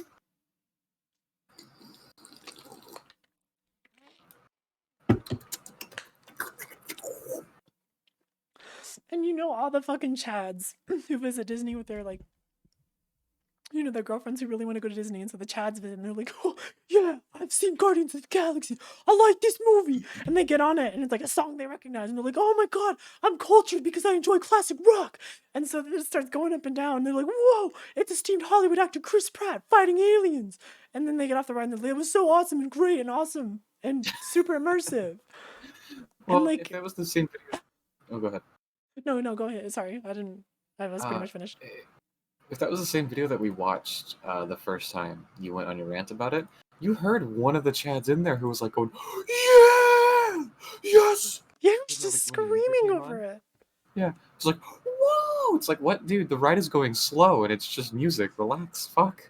And it's sad because you have the casual Disney enjoyer who like you could literally like someone like me. Everyone see that fucking meme, like casual Disney fans. Yeah, I was gonna say amateur Disney liker versus casual Disney enjoyer. You just with the mega chin. But like seriously, I could spend like 3 hours on Main Street just doing this stupid shit, just like meeting with the mayor and you know, just like there's just so many little gimmicks that you can like just get immersed into.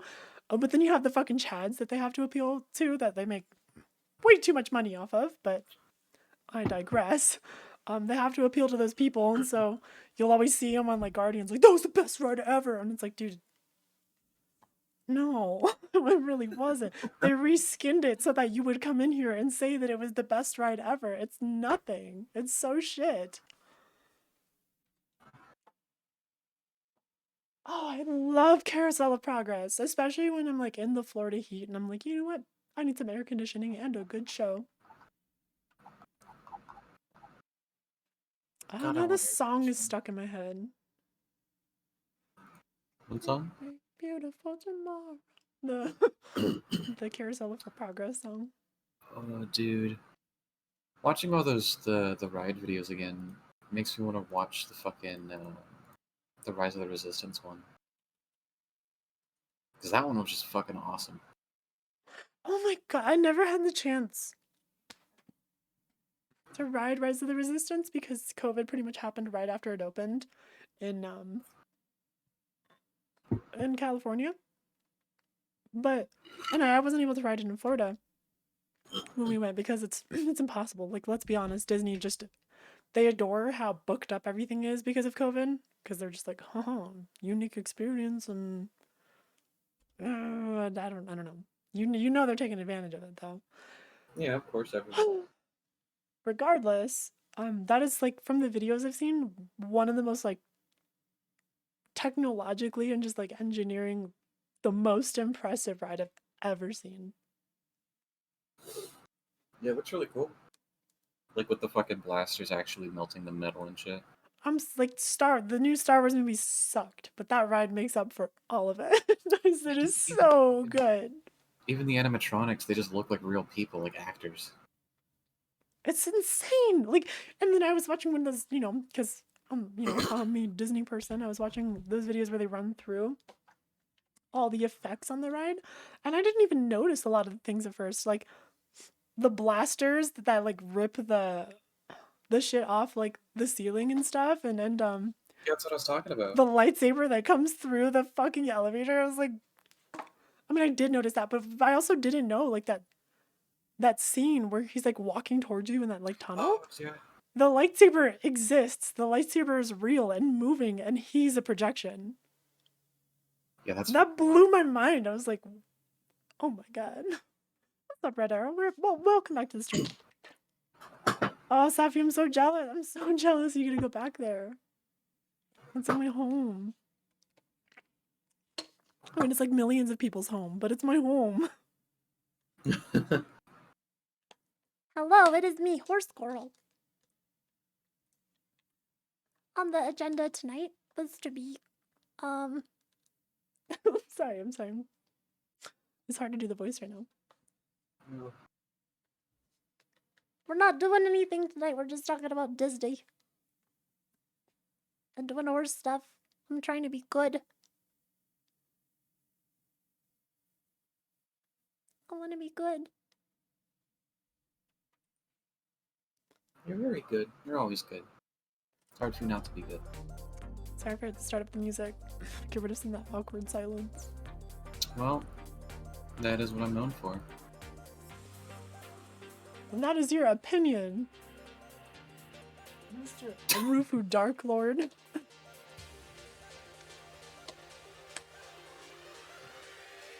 I just want to be a good horse. You're always a good horse. Brony says, bitty twat. Wow. I don't know. Am I? I don't know what would give you that indication. This is quite some investigative work right there. I feel like my privacy's been infringed at this point. Thank you, bitty twat. I'm joking, of course, obviously.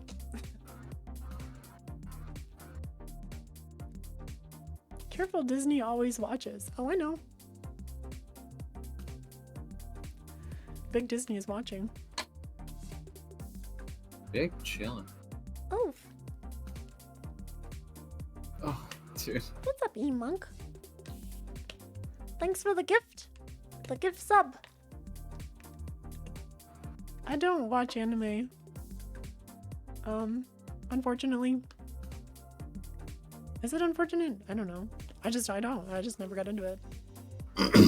Not unfortunate, although if you did, I would have a lot to show.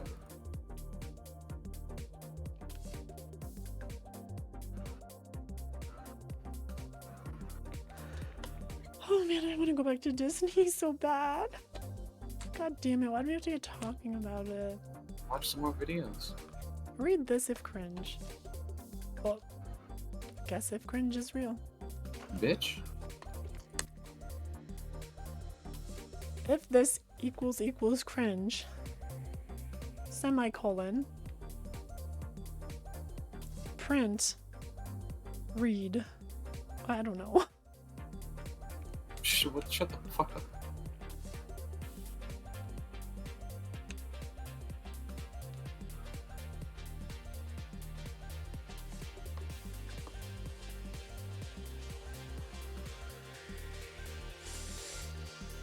I hope I didn't like scare you guys with all my ranting tonight. I was like, I guess I was in a talkative mood.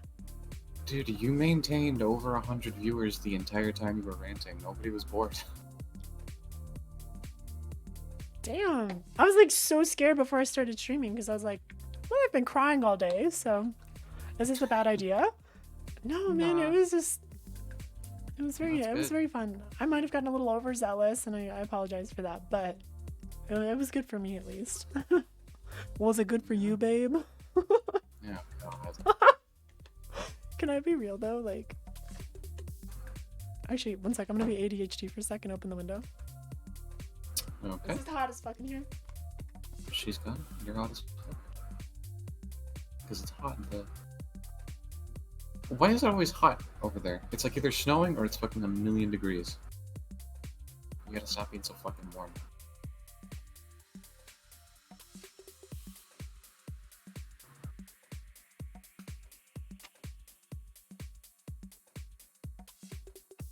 TikTok? What the fuck? Why? What for?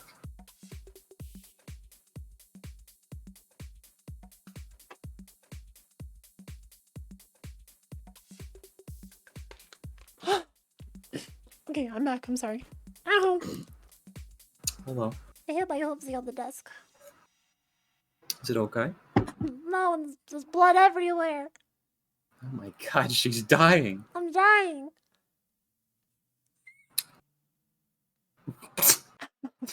I think your smoke alarm just needs new batteries. Oh, Safi, if I ever go to Disney again, you should just like, you should pull me aside and just be like, hey, you dumb bitch, come ride Winnie the Pooh. And I'll be like, okay, I'll ride Winnie the Pooh then. Not for real though. I'll like seriously when I'm able to go back to the parks, if you catch me, I will give you a breezy pin. I'll bring one. I have a few excess. I'll bring one. Just keep me on the ride. Everyone get off except for her. Keep her on. They have like special cast members come out and strap you down. This one stays. She's been a bad horse. This one stays forever. No. Nay.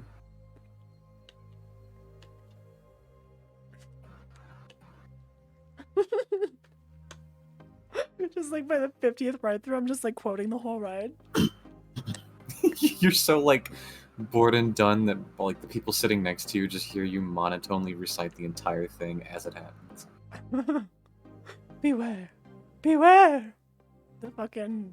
Dude, that ride is so trippy. Oh my god. I'm gonna actually... Let me just show you how fucking trippy that ride is.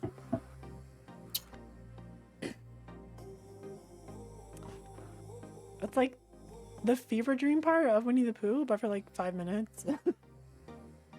There's a full fever dream loves of part of Pooh.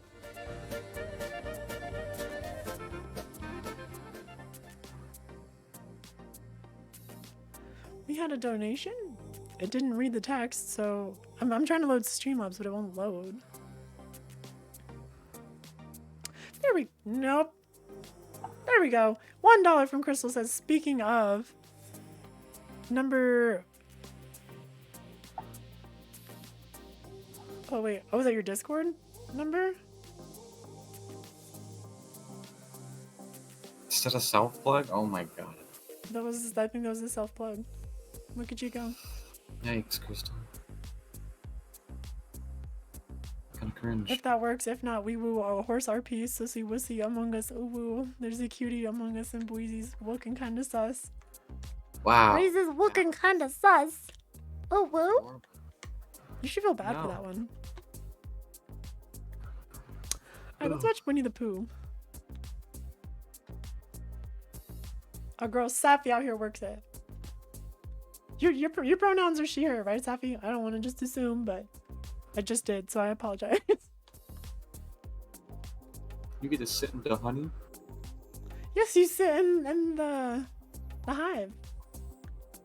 Gotcha.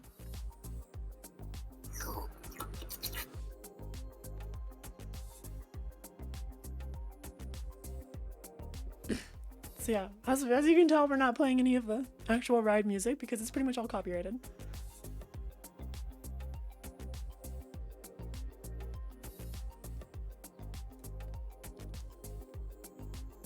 Xbox controller? What?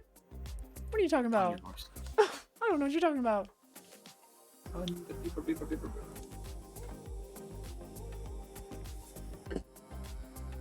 No. It's like, okay, well, this is the start to a pretty normal dark ride.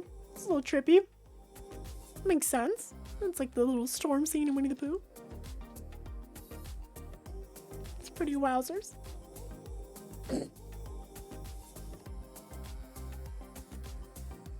No, Crystal, it's fine.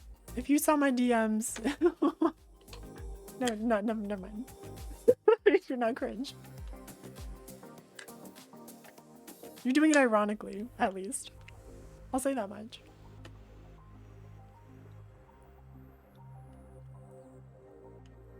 What's up, Squared Wolf? We're just watching some Disney stuff. So, obviously, this is a low light camera.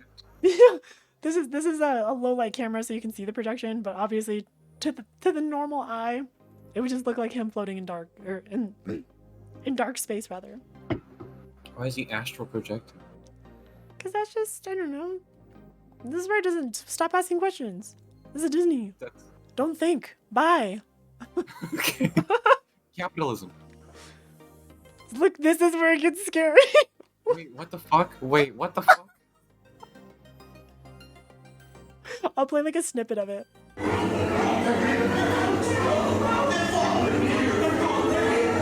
It's fucking scary. What the Why is it so demented? No, think at Disney. Only buy our gift shop stuff. It's your only purpose in America. If you were born an American, your purpose is to consume. Do not stray from the path. Fuck me up as a kid, I swear to God. No, this is horrifying What for the me. fuck? For sober me. That's like an Easter egg. Why would they do that?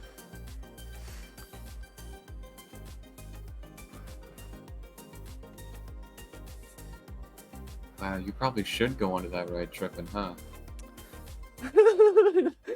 I don't know, Get man. It fucked scare up. me. But the old Snow White ride they had used to be fucking scary. Like, I think they changed it a bit, but it used to just be kind of like, oh my god. I don't know if it's still the same, so you can correct me if I'm wrong, Safi, but is the ending still the same where it's just kind of like, just abrupt? Like, you're just on Snow White and you're like, what's gonna happen next? And it's like, we're done. Someone's about to die.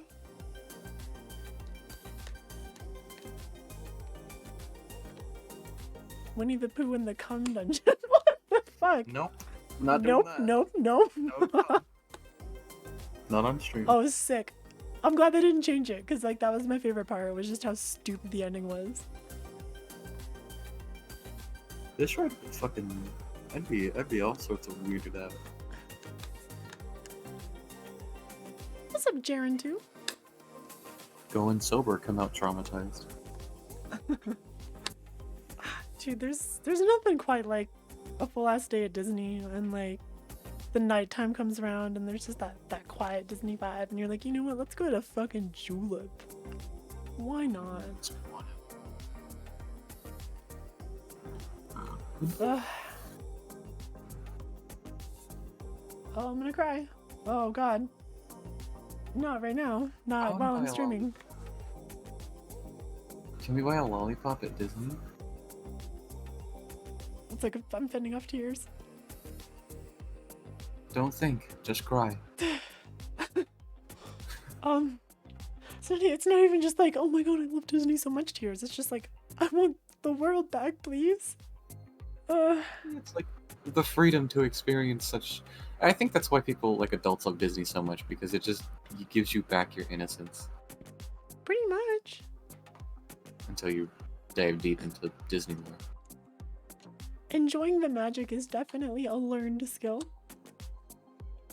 If you take someone to Disney who's like not into Disney, like it shows, they're just like, where are the rides? You're like, bro, just go to Six Flags, you fucking Chad.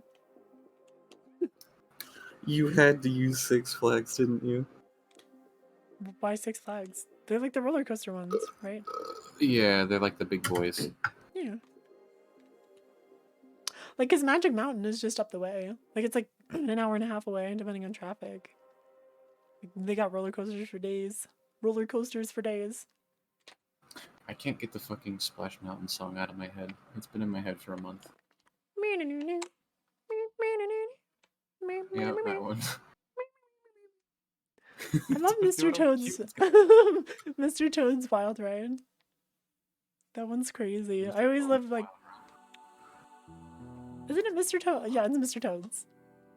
Wait, Bree. What? Whenever we do Parkitect again, can we remake Mr. Bones Wild Ride? No. No, no, no, no, no. No, HD, no. dude.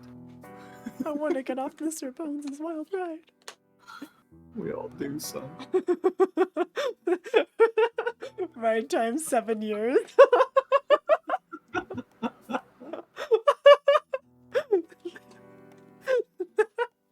The exit is just another entrance for the ride.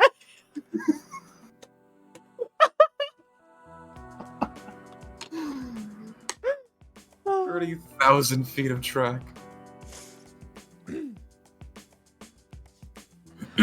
Yeah, I watched Defunctland. I'm actually part of, well, I'm not part of one video, but I was like, my name was listed for suggesting Action Park is one of the videos. You see my little name flash I up. saw that, actually, because when you were gone, I watched a fuck ton of Defunctland.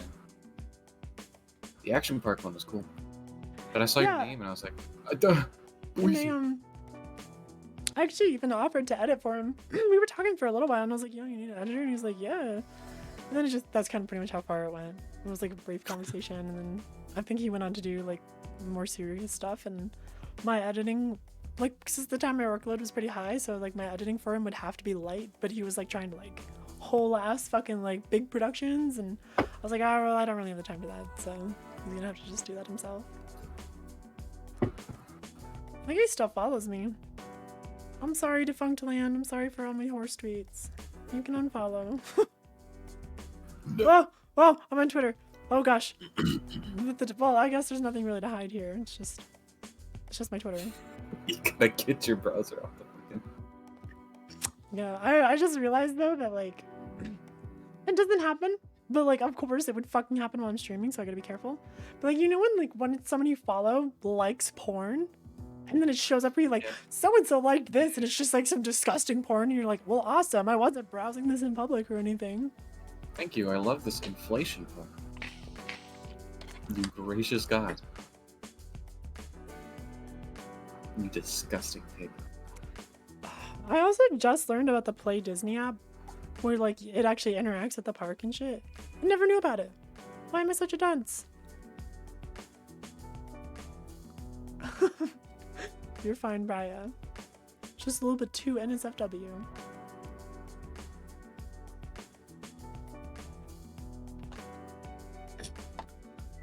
This fucking music sounds like I'm about to like check into a hotel. I'm just waiting for the person in front of me to be done with the fucking concierge. Oh god. I'm on some shit tonight. It sounds like you're playing The Sims.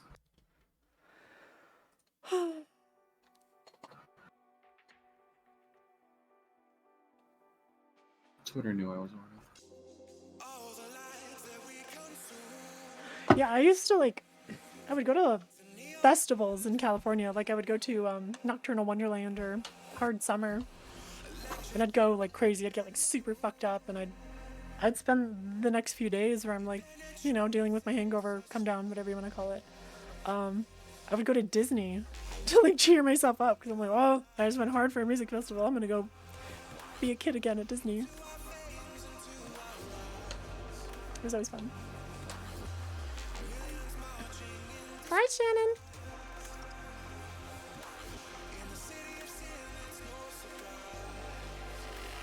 God, I used to be so obsessed with it. I took a while off of just like watching park videos because I used to like nonstop would watch like vlogs and stuff, but obviously the pandemic, nothing was happening, so it was like, well, I'm not gonna watch that stuff anymore. But like as things open up again, I'm like, oh god, I truly am a Disney dork.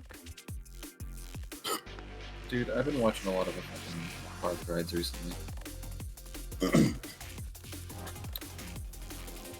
Oh god. I just want to go to one. No! My nose isn't opening. Is the mansion opening? Haunted Mansion's opening, right? I'm pretty sure it they is. redid it. Yeah, they redid it. Oh, like, ah! It is reopening. Literally, like, you're a dummy. Only a little bit. Only a lot of that. I'm just trying to be good. You're just a little I horse. just want to be good. So many things. Oh. A little scratch behind my ear. Anything for Do it. course. Scratch my ear. Oh. What was that noise? Oh. You just come? I'm really sad. They're probably not gonna have the. Well, obviously they're not gonna have the elevators, right? But no, because in the California one, it's like actually like, because in Florida it's just the effect, you know, the ceiling raises or whatever because it's like oh. But I thought in California it's like it's a legitimate elevator. So how do they get people down without playing the show?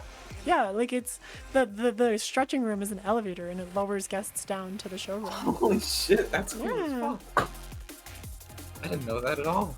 Oh god. It just makes me want to go on that fucking Minecraft server again. Or like, there's gotta be like sandbox modes, right? Of fucking parks.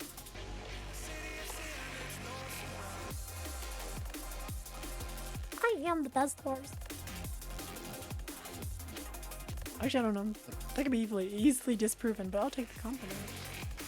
Bestest and the goodest. The bestest and the goodest. Oh god. Oh god. Oh. Well, hopefully I'm able to get through school and I don't know, pursue greater, bigger things like, you know, working. Maybe not for Disney, I don't know, but like just something where I can actually afford to do the stuff that I love, like going to Disney. But right now my focus is just namely on like finding a living situation and just paying off my debt. Like that's, I feel like honestly before I should be blowing money on fun things again, like I really need to just be responsible. Cause like I said, 30-year-old me is gonna be like, yo, Bree, that was super chill. Like, I know. Shut up. I'm going through pain right now. You enjoy yourself. Future me. And future me, the dumb bitch, is just gonna be like, fuck yeah. I'm gonna get drunk now. Like, whoa, future me, don't do that. Future me's gonna be like, what? I make money. I'm okay. I'm not doing it as a coping mechanism. I'm doing it in a social environment. And past me, I'll be like, that's chill. You can do that. Past you's like, that's possible? That's possible? I can be in a situation where I'm not, like, miserable all the time? And future me's like, just you wait. Just you wait. And then I'll be like, whoa. Do I have, like, coworkers that I'm, like, friends with? Like, do I actually interact with human beings on a daily basis and I don't just talk into a microphone on my computer screen? There's people that I'm around with living, breathing heartbeats? And the future maybe would be like, I can't spoil that for you, but, like, definitely yes. So. Alright. See, I can't believe in the future you's that much of an idiot. I can't tell you, but yes. Oh, Sappy, you don't have to use one of your cast member admissions on me, which I'm assuming that's where you're going with that. You don't have to do that. I'm so sad they got rid of annual passports, man. I'm like, ugh. I've heard they've had some stuff like in the works, but like, probably more along the lines of like what the Flex Pass was, which is like fine with me because I had the Flex Pass and I would only use it when I came to visit. But I'm so sad about that. And if that's what you weren't referencing, then sorry for assuming that you talking about using one of your admission things. I'm just a little spoiled, okay? Let's be honest. I had a very privileged early 20s. Dude, that would be so fucking cool though. You know what was cool though? Alright, so let me tell you a story. This is a story. You sit back for a story. I'm gonna go here probably after this story because I have to go let the dogs out and I'm gonna get ready for bed and calm down and everything. But back in 2015, when my channel started to like experience sort of a regrowth from the Minecraft stuff and the transition to the Gary's Mod stuff, my parents, when I was a kid, had taken me to Disney, and you know, obviously, if you didn't have shitty parents, like those memories live in your head like forever. Like it means a lot to you. To just like to reminisce, to think back at that they would do that for you. Well, after the housing crisis of like 2007 and 2008, my mom lost her job, and then things were just shit. Things were so fucking shit for about 7 to 8 years, until like I was myself financially independent from my parents by like the age of 17, 16. Which is a lot to say for someone that age. I bought everything myself. I bought most of my clothes myself, all my food. But come 2015, when my channel was kind of like had a resurgence and I had joined Maker Studios, I was offered to do the VIP tour. And for those of you who don't really know what a VIP tour at Disney is, but essentially you get what's called a plaid. They're like, you know, the tour guides for like VIPs, and they wear plaid vests, and that's why they call them plaids. They just cart you around the park, and you're treated like fucking royalty for the day. So I was like, can I do this for my family? And they like Maker tried to kind of like back out of it. They were like, well, we only do this for creator like get-togethers with multiple creators. And I was like, well, you brought it up, so either you do this for me or like maybe we can rediscuss my contract when it's up. And they're like, okay. So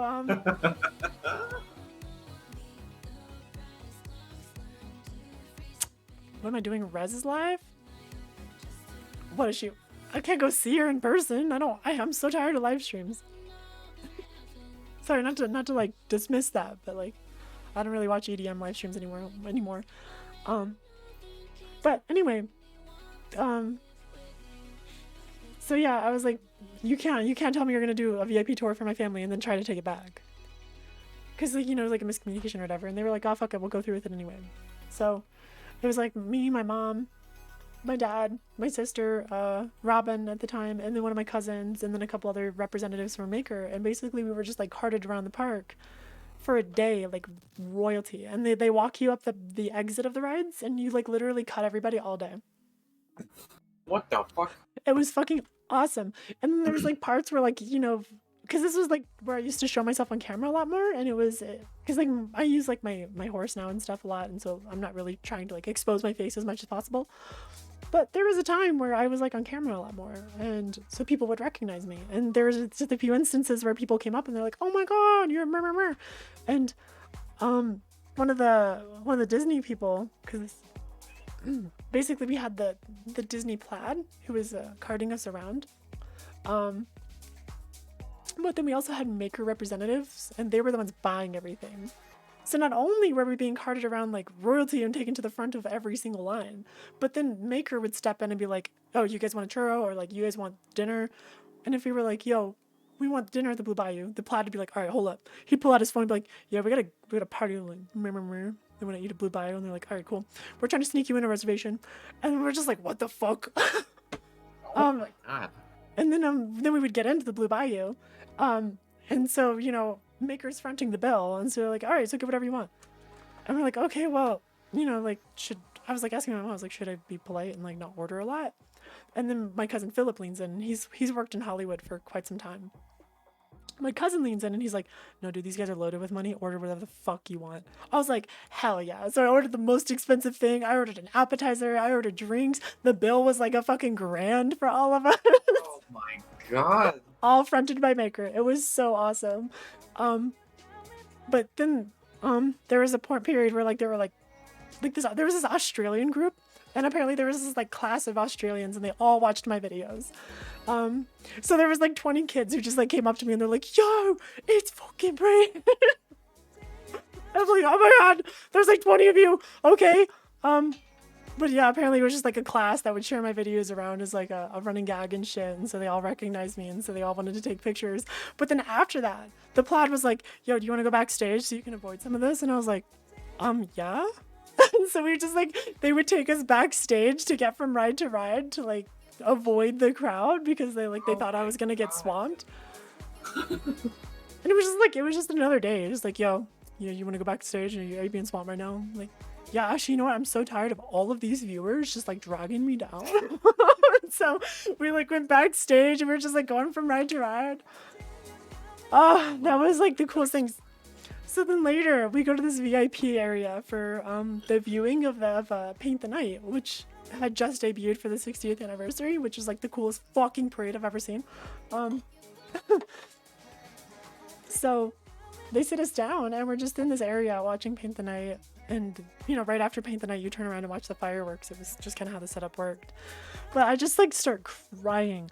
Like I'm just like bawling in the middle of Paint the Night and the fireworks show. And like my mom's like, are you okay? Because like I'm trying to hide it. I'm just like, like sobbing all over my shirt. She's like, what's wrong? And I'm like, you took me to Disney as a kid and now I'm taking you to Disney. It's like there's no way my family could have afforded to go to Disney, but I took them for the most epic Disney experience ever. Like to the front of every fucking line, have everything paid for, from the food to like the gift shop stuff. Like everything was covered. A totally free VIP day at Disney for my parents. And I was just crying because I was like, I know they've been through hell and I got to take my parents to Disney. Who can say that? Like, who takes their parents to Disney? That's fucking awesome. It's like one of the best memories I've ever had. It's wholesome as fuck. Oh, sorry, I'm trying not to cry. Aww. And that was like the same vacation. Interestingly enough, I don't know if you guys remember the story where we lost our house. But basically the day before our Disney VIP day, we got the news that our house had flooded and that it was like beyond repair. Because what happened was before we went on vacation. Oh, and not that it was beyond repair, sorry. That happened later. But essentially what happened was before we went on vacation, I was literally up for like 48 straight hours with my dad. Because like our pump broke or whatever, and like our house was located at the bottom of a hill, so it was just like constantly getting water. And our basement was like on the verge of flooding, so I was literally up for like 2 straight days and we rebuilt the entire fucking system. And like we tested it out, we let it run for a little while, we're like, okay, we should be good for vacation. I slept for like a day after that and I was like so ready. I'm like, dude, we need to go get a breather. This is like pretty fucking awful, the worst day ever. So, you know, we're in San Diego was for most of the vacation. And then that's when we got the call, like, oh, your basement is flooded. So my parents were like, do we fly back home? What do we do? And we were just kind of like, it's fucked. Like, what are we gonna do? Let's just enjoy the rest of this vacation and go back to dealing with whatever happens. And so then the day after that was the day we went to Disney. So it was like the most bittersweet, like, few days, but it was like one of the worst days of my life mixed with like one of the best, like right next to each other. It's a very interesting dynamic, but oh well.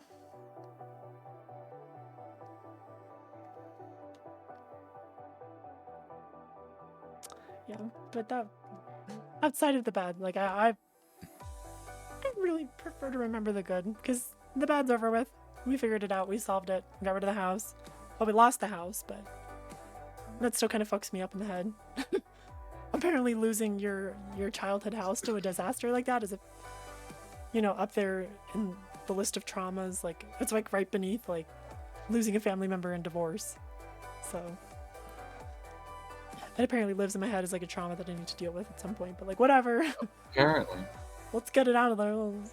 Let's forget about that. Let's remember the day at Disney. I think that's the only reason it can't be like weighing me down as much as it maybe should, is because like I have that day to remember next to it. And you took your parents to Disney and you had the entire park to yourselves, including everything covered. That's fucking awesome. It was so fucking. It was such a power move, just being behind a plaid, and they would just be like, "Yo, we're going up the exit," and everyone would look and be like, "What the fuck are you doing?" And we're just like, "Later, bitches. I'm famous." Oh my god, no wonder the ego came out. No, I was miserable though. Like, no, I mean, I was having such a good time that day, but like, just as a person, I'm like, I'm a piece of shit. I need to transition soon. I hate myself. Oh yeah. No, there is no ego there for a trans person. Trans people can't be narcissistic because we hate ourselves. Safi, what's it called when you, there's like a term for it, I thought, where you like, if you grab like a gift from the gift shop to give it to a guest, and you have to like give them an excuse. It's for like insert reason. What's that reason called? I can't remember what it's called. One of my friends told me not too long ago, but fuck, I can't. It's like at the tip of my tongue. Stealing? Stealing? What, did someone say stealing? Yeah, well, look at the chat, dork. Oh, it's frozen for me. Oh, Safi responded. They said no strings attached. Really? That's what it's called? I thought it was called something different. That's what they said. Well, Safi would know. I don't work at Disney. And What the fuck do I know? And someone under them said steal.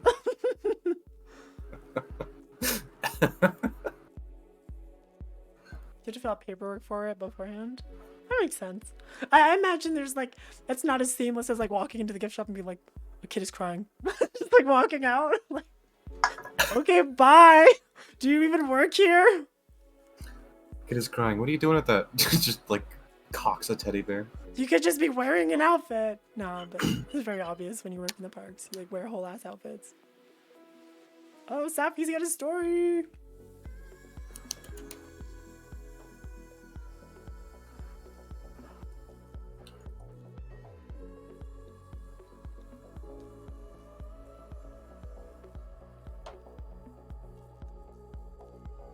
Good night, cool guy.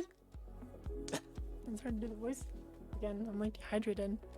Thanks for coming to the stream. Gotta get your throat wet. It is me, the realest gamer horse. Hello, Reginald. Hello. I'm gonna fucking shoot myself. Not really. It's just a prank. Goodbye, Melody. Thanks for coming to the stream. One time there was a lost child with autism, and we were trying to get him to Frontierland to go to his parents, all the way from Haunted Mansion. Oh, thanks, cool guy. Thanks for tuning in. You spent your time with us. That means a lot. Oh, fuck. Good night, Sorry. Papa. Papa Really do. ruined the moment. And the only way he'd follow us is by leading him with a bubble wand. That's so cute. Oh my god.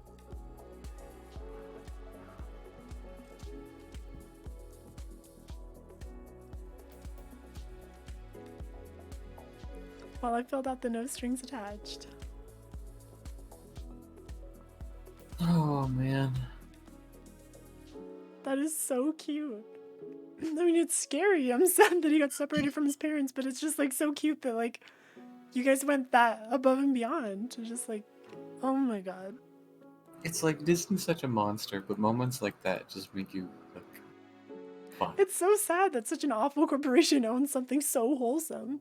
I know, like everybody that works there could be the worst people ever, but like if they see a kid crying, they're just like, damn it, I work I at mean, Disney. the frontline workers, like cast members, are so sweet. Most of them are just so sweet. They genuinely care about, being on stage and like making everything happen day by day, but it's the execs. Those are the only ones who are just like making shitty decisions. Yeah, no, I figured. From all the Yeah. videos that we watched on their fucking previous CEO. Like, you can't really do that. Like, that's one of the way my friend put it to me. Like, one of my old friends, he said, like, you can't really do the job like of a cast member unless you're like into it. Because if you're like not into being like a part of the Disney experience, like obviously everyone else catches on, your higher ups catch on, and like you don't work there. You don't work there unless you want to be a cast member. I'm sure there are probably those people, like every fucking workplace has the people who just don't want to be there, but most cast members, like they want to put on the show. And that's like mad respect.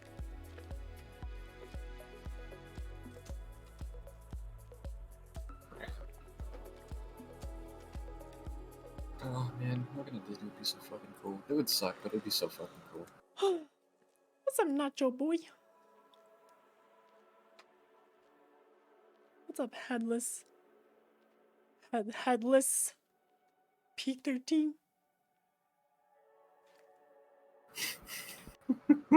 Headless pie.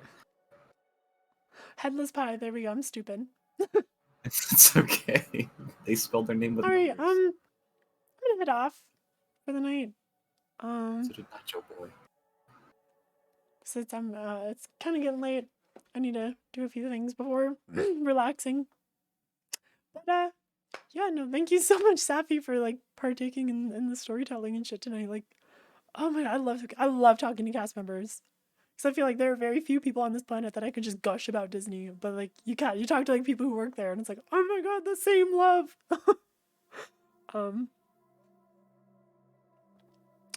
Also, thank you everybody who I'm not trying to make you sound like rather I'm not trying to make it sound like the rest of the audience is an afterthought. So I'm trying to rephrase.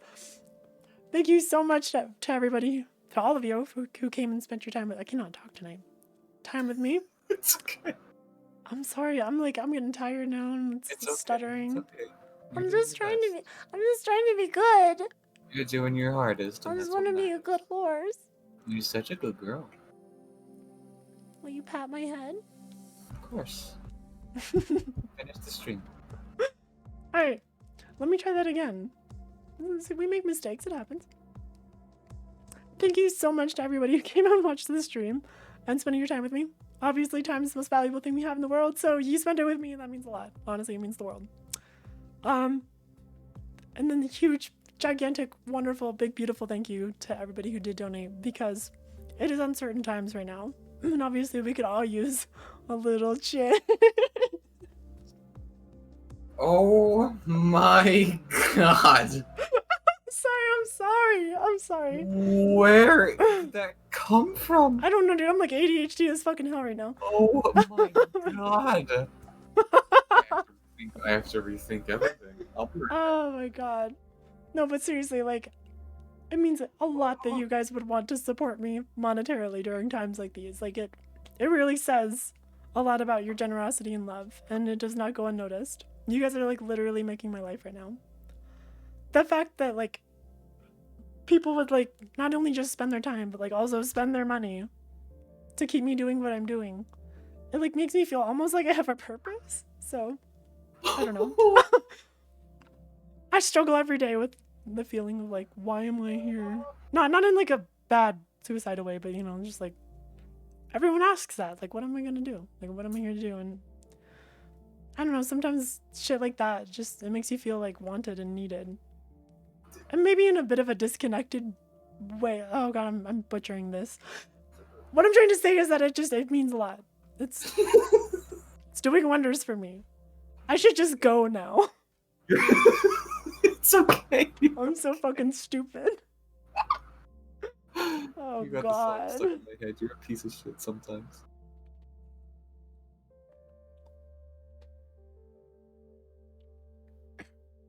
Yeah, Safi, I don't know if you have Twitter, but if you just tweet at me, I can, like, DM you my Discord.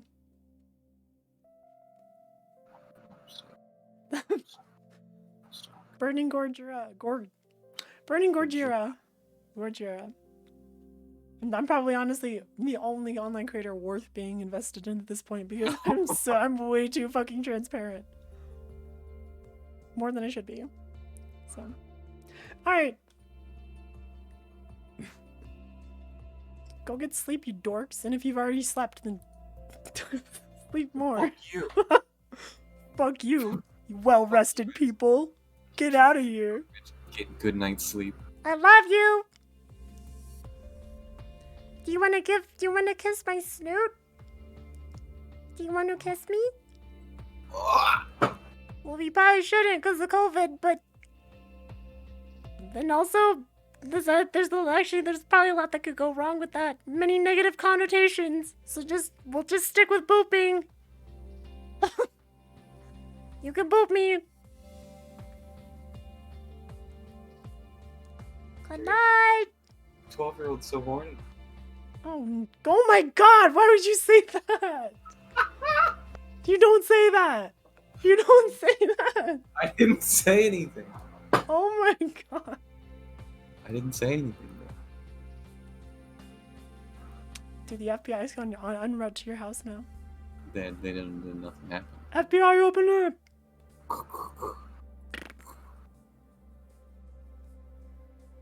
What is everyone still doing here? I thought I ended the stream. No. Why are they still chilling? I told you guys to go to bed. I told you to leave. What are you doing here? They're just booping me. They're not even leaving. They're just booping. I know. Well, you did ask for it. You also got 3 cents from... Oh, 3 cents!